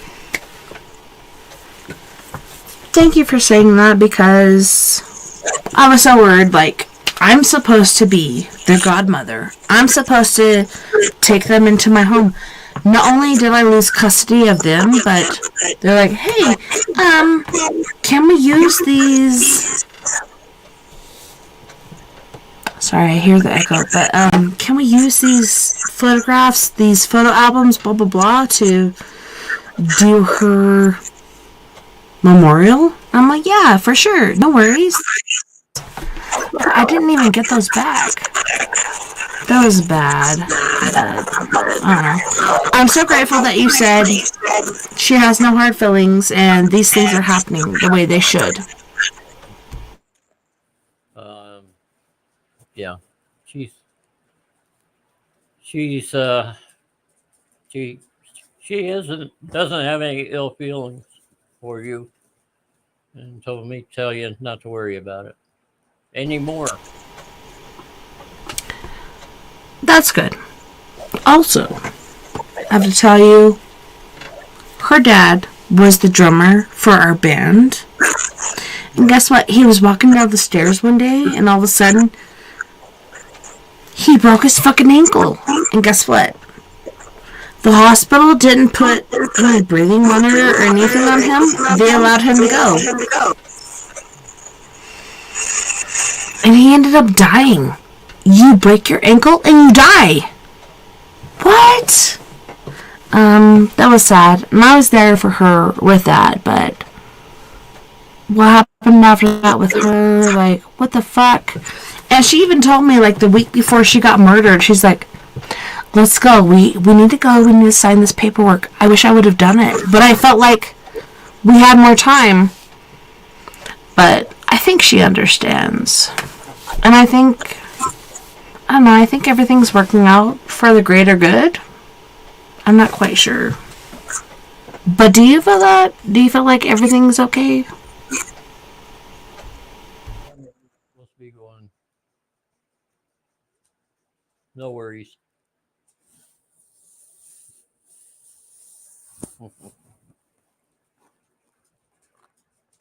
I always say no worries, so that's amazing that you said that.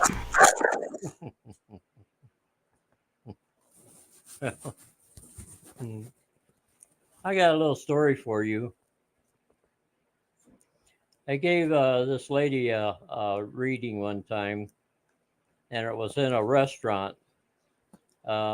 She met my wife and I there to talk about our insurance.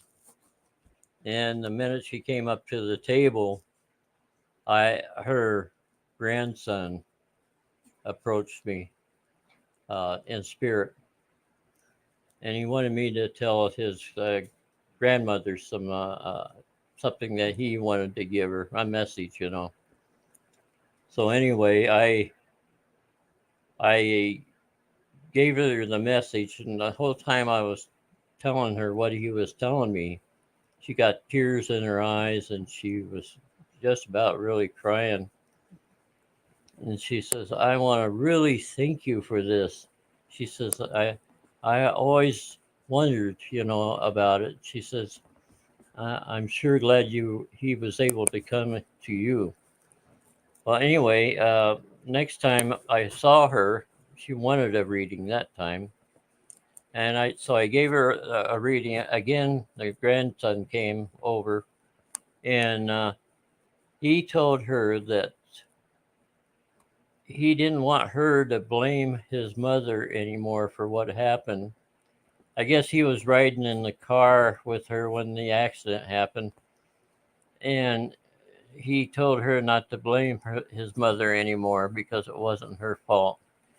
And there again, she had this big old burden lifted up off of her because she was blaming the mother, and it was actually creating a a chasm between her and her daughter-in-law. So anyway, one day we were talking on the phone again about insurance, and I gave her grandson came in again, and I told her what her grandson wanted me to tell her and everything. And anyway, she hung up, and I hung up, and I had to go outside and let my dogs go relieve themselves, you know. And I was outside, and I was still in spirit, you know. Just because the reading's over doesn't mean that I'm not in spirit anymore. And he came up to me and he says, "Look over to your right." So I looked over to the right, and there was this big old beautiful rainbow, hugest rainbow I've ever seen in my life. And there wasn't a drop of rain around it. The sky wasn't cloudy or nothing. This rainbow was off to the right of me. I couldn't believe it. And as I was looking at it, he says, "I made this for you." He made my grandmother. I thought that was so cool. He made that for me because I made his grandmother happy. I never had a spirit do that before. That kid was something else. But I get a lot of enjoyment out of doing what I do. I help people. I actually it's therapy for me too because they help me as much as I help people. So yeah, that was pretty neat. He gave me a present. That was probably one of the biggest, better presents I ever had in my life. I got a I got a rainbow for present. That's funny. I didn't know they could make a rainbow. I have to say, I'm sorry, my sound sounds like shit right now, but my mother asked me what I wanted from Colorado when she went there, and guess what I asked for? A freaking rainbow!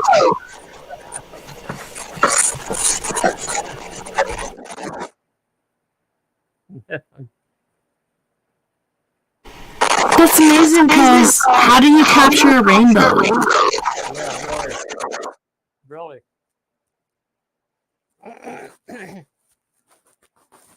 Well, I know that little boy. He did it for me in spirit. He had it was the biggest damn thing I ever saw.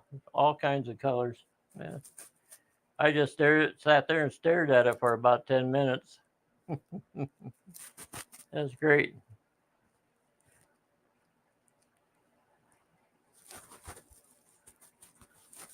We live just north of the Mexican border, pretty much south of Tucson. southwest of Tucson, out in the desert. And so, there's a lot of open country between us and Mexico. And so when that rainbow opened up like that, it was pretty huge, and there wasn't anything blocking the colors or anything. And it was great, really great. That time I had tears in my eyes. Seriously, it's the most beautiful thing that you can see. But I'm sorry about the feedback and stuff, but yeah, that's what I asked my mom. She's like, "What do you want when I go to Colorado?" So she went from Arkansas to Colorado. She went to Denver. She came down. She went to Mesa Verde. That's when she saw her death. She knew how and when she was gonna die. But yeah, that's what I asked for. Can you bring me back a rainbow? And she did. She sent me a fucking postcard with a rainbow on it. That was amazing. But yeah, I don't know if you know, but my mom knew when she was gonna die. And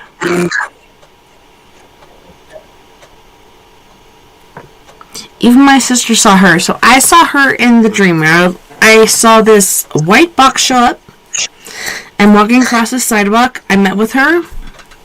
I talked to her. My sister, she actually saw her in person, like in our freaking living room, wearing the same dress she wore to her funeral. I don't know. And even Satan was there. Satan, same guy that was in my door. All these little guys, this guy showed up. He was there. Right at the scene of the crash. He was standing right outside of the limousine, wearing his fucking suit and tie, looking as gorgeous as ever, because, that's the way Satan is. He just looks so gorgeous.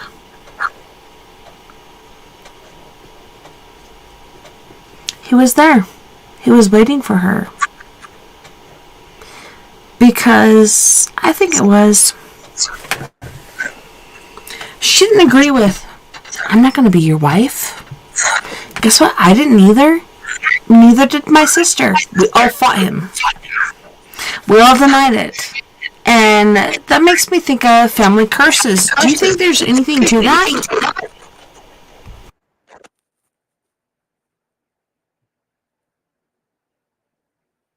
Yeah, I do believe families can be cursed. Individuals can be cursed, but I think families can be cursed. Somebody put a curse on the whole family, that can happen. Well, I'm saying especially the girls. He came to me, said to me, he was in my doorway. For my mom, she was right next to her fucking bed. For my sister, he was laid reptilian style right on top of her. The only way she escaped him was she put her thumbnail right up under his skull and dug it in there. And that's the way she got away.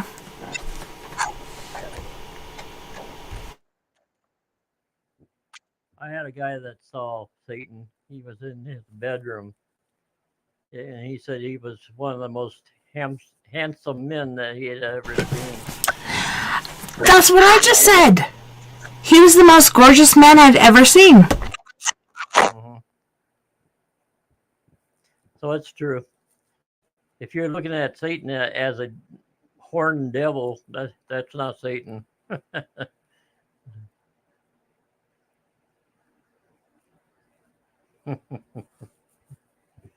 But I have to say, I'm amazed that somebody else besides me said the same thing.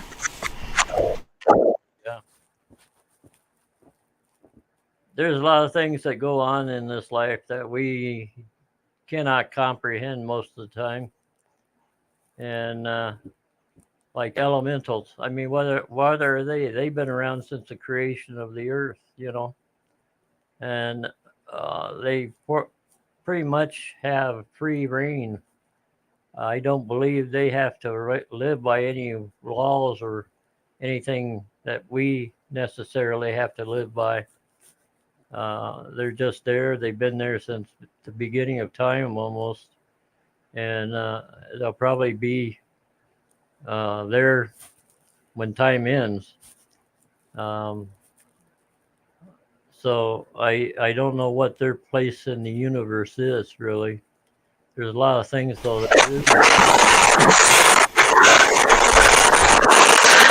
I really don't know anything about. I try to go in and figure out and try to get in spirit and see if I can see some of that stuff or have my spirit guides tell me anything. But when it comes to things like elementals and stuff like that, that's like a hands-off type thing. I don't get very much on them at all.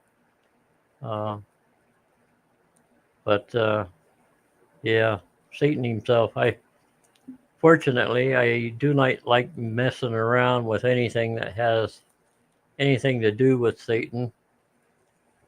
The time I went to hell, I went there and not on my own accord.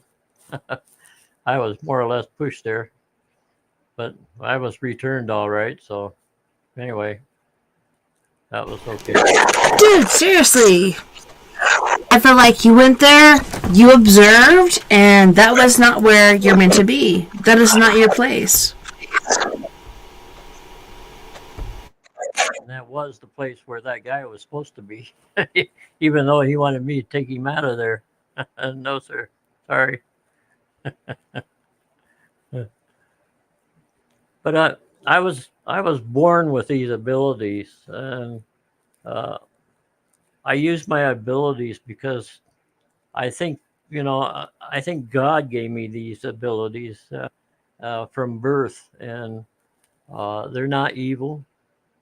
Well, I have to tell you, brother. Sorry, there's a lot of static. But people are saying,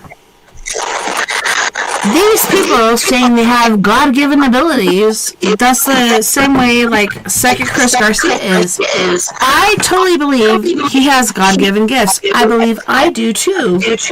I think we all do. I think they're going to lead to something, but right now, ain't quite the time to find it, but I'm telling you, these are really God-given gifts. Seriously. I think a lot of people can become like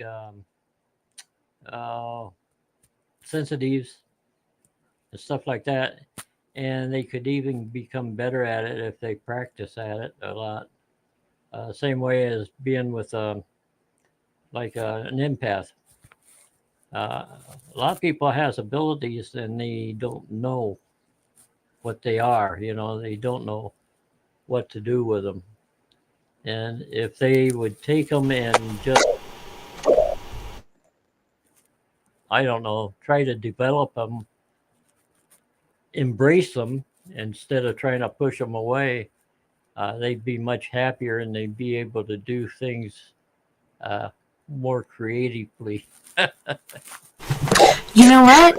It really is hard to pin it down, and there's things that are, even with not my eldest daughter, but the one I'm trying to get through school right now. She just feels like she can't even fucking do this, and I know she can. She is so smart. She's so intelligent.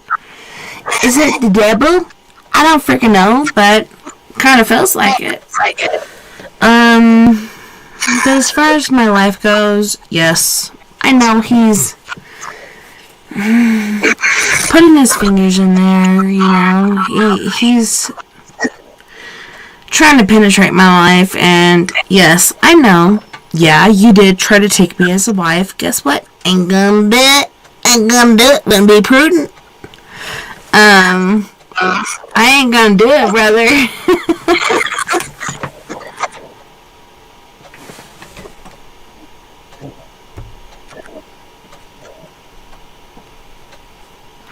I see you talking, but I can't hear you.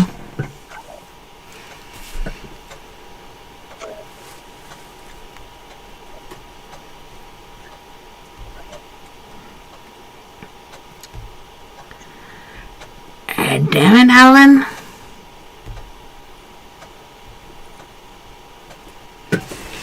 Yeah, I'm trying to hear you. I just can't hear you. I see you talking. Huh. Now I can hear you again. Can you please say what you just said? Because I think there's something trying to block you. Please say it again. I was on this radio show one time, and this young lady called in, and she said, "Mr. Wright," she said, "I was wondering if you could help me." I said, "Well, what's wrong?" She said, "Well, I think I'm crazy." I think I'm crazy. Yeah, she thinks she's crazy.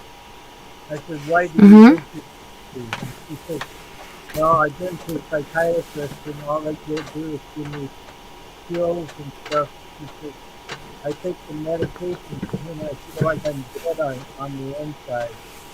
And she says, I'm just going crazy. And she says, I was wondering if maybe you could help me. And I told her, Good. I'm going to tell you right. I said, you have gifts. You're a medium, you're an empath, and you're also a fisherman. And I told her that, first off, I said, do you hear voices when there's somebody there? She said, yeah. She's like, mm-hmm. Do you see people that's not there? She said, yeah. I said, well, you're not crazy. I said, you're seeing spirits and hearing spirits. I said, that's Mm-hmm. what that's one of your gifts. She said, yeah, but sometimes it scares me. And I said, yeah. I said, I've seen some things that would make a normal person run down the street, but they're running for their life, screaming and yelling. But I said that once you get used to it, once you hone that hone in on that ability, you're able to control it more, and you know how to use it and have it use it to your advantage.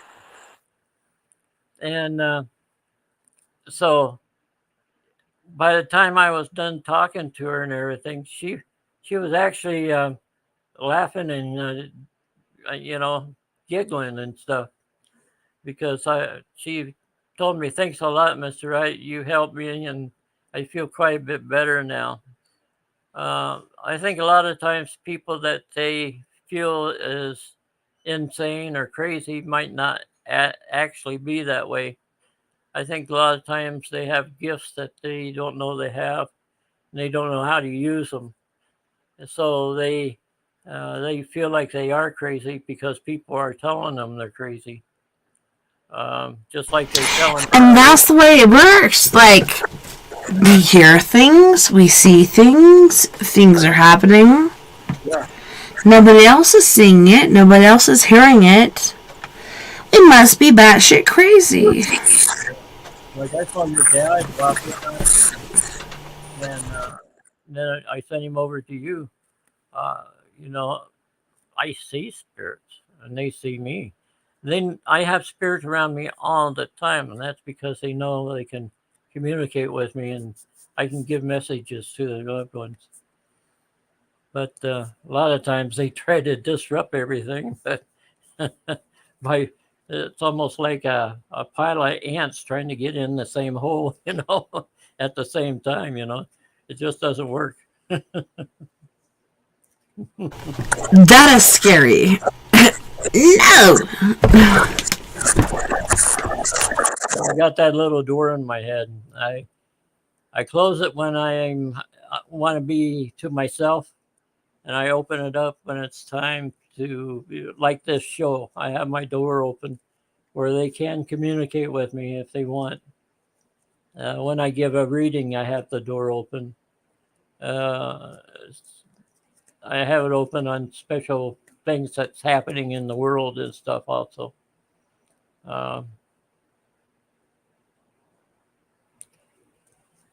I have quite a few things that come up, and spirits come up to me and talk to me, just like these wars and stuff that's going on now. I have quite a few come up. I have to tell you, brother, I feel like this is the end. My only friendly end. So there's Ukraine, there's Russia, there's China, there's...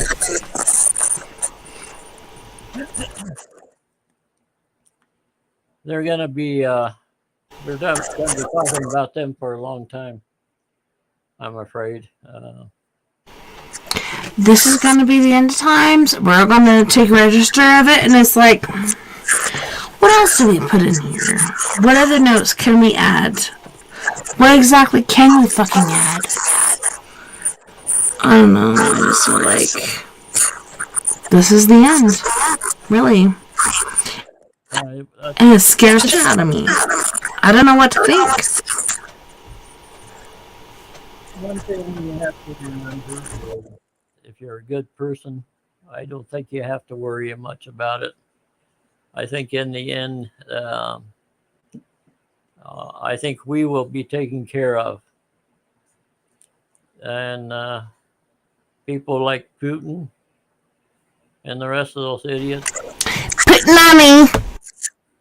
The rest of those idiots, they're going to be gone. I think that too, but I think we're in there. We're gone. Like, we're going to be there in the middle of Ukraine, Saudi Arabia, Iran, etc., etc., etc. There we are.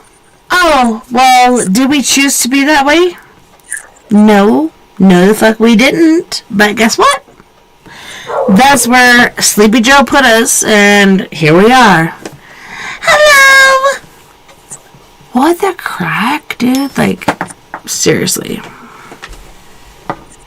I don't even freaking understand. I saw what I saw. I know what's coming.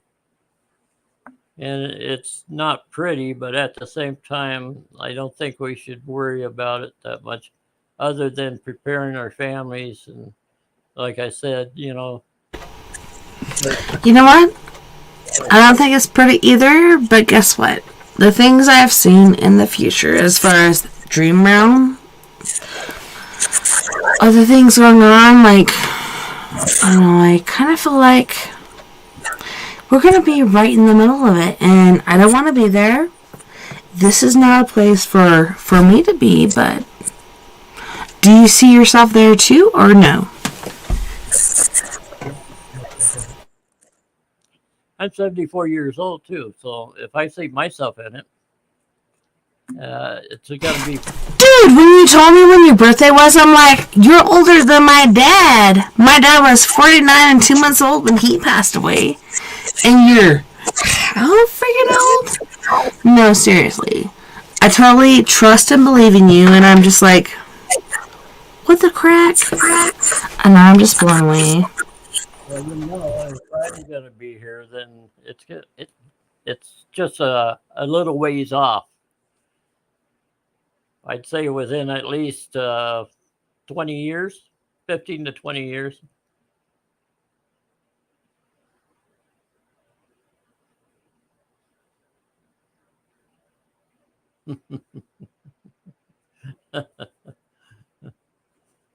But anyway, I just about ran out of all my stories. I'm trying to think of another good story I could tell you.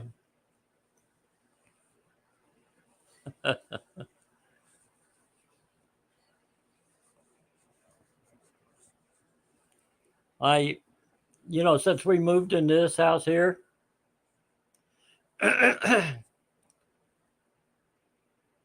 my mother's spirit's here, my wife's mother's spirit's here, our dogs that we've had in the past is here also.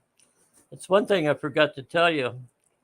When we pass over and go on the other side, we're going to have our animals that we had during our lifetime. We will be able to be with them again also. Uh, I'm going to have a whole herd of animals when I cross over. One's, being an empath, they kind of gather around me all the time. It seems like I collect animals. They come to me without me even calling them. The neighbors, ones out in the desert that got lost, they come over. But yeah, well, they're going to be with us too when we pass over.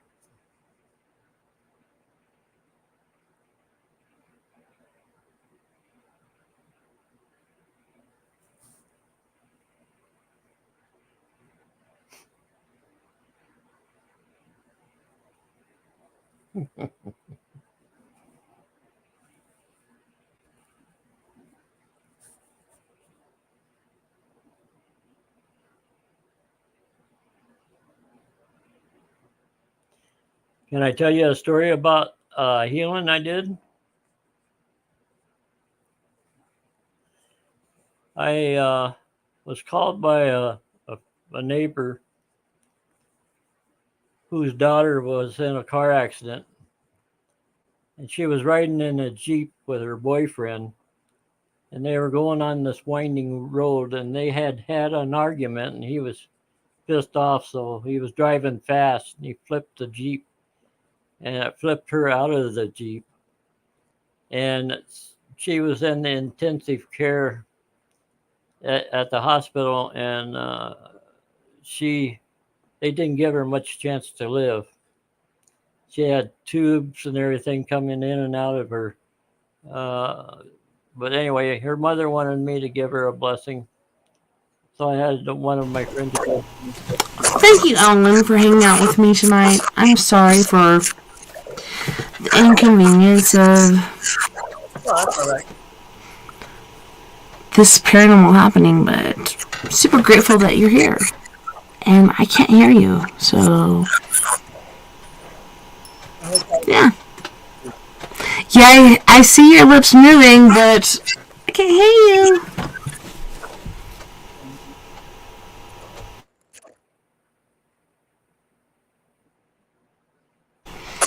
And I know pretty soon you're gonna be right back, but guess what? Paranormal happenings, this shit happens all the time. This stuff is pretty intense, pretty insane.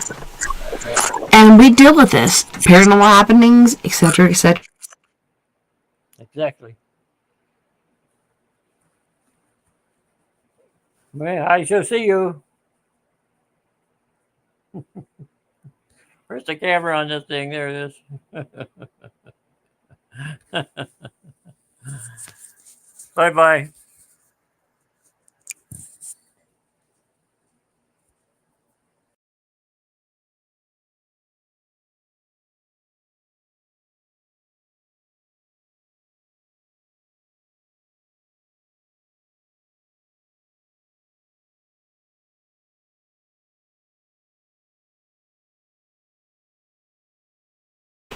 Oh, Adrian said he can't hear me. Okay.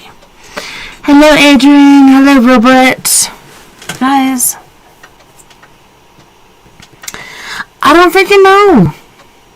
Where the fuck is my boy? My boy? He was right here. I'm telling you, he was right here. He was saying some shit. Like, this shit was happening. Like, what the crack? What the crack is going on? What? I hear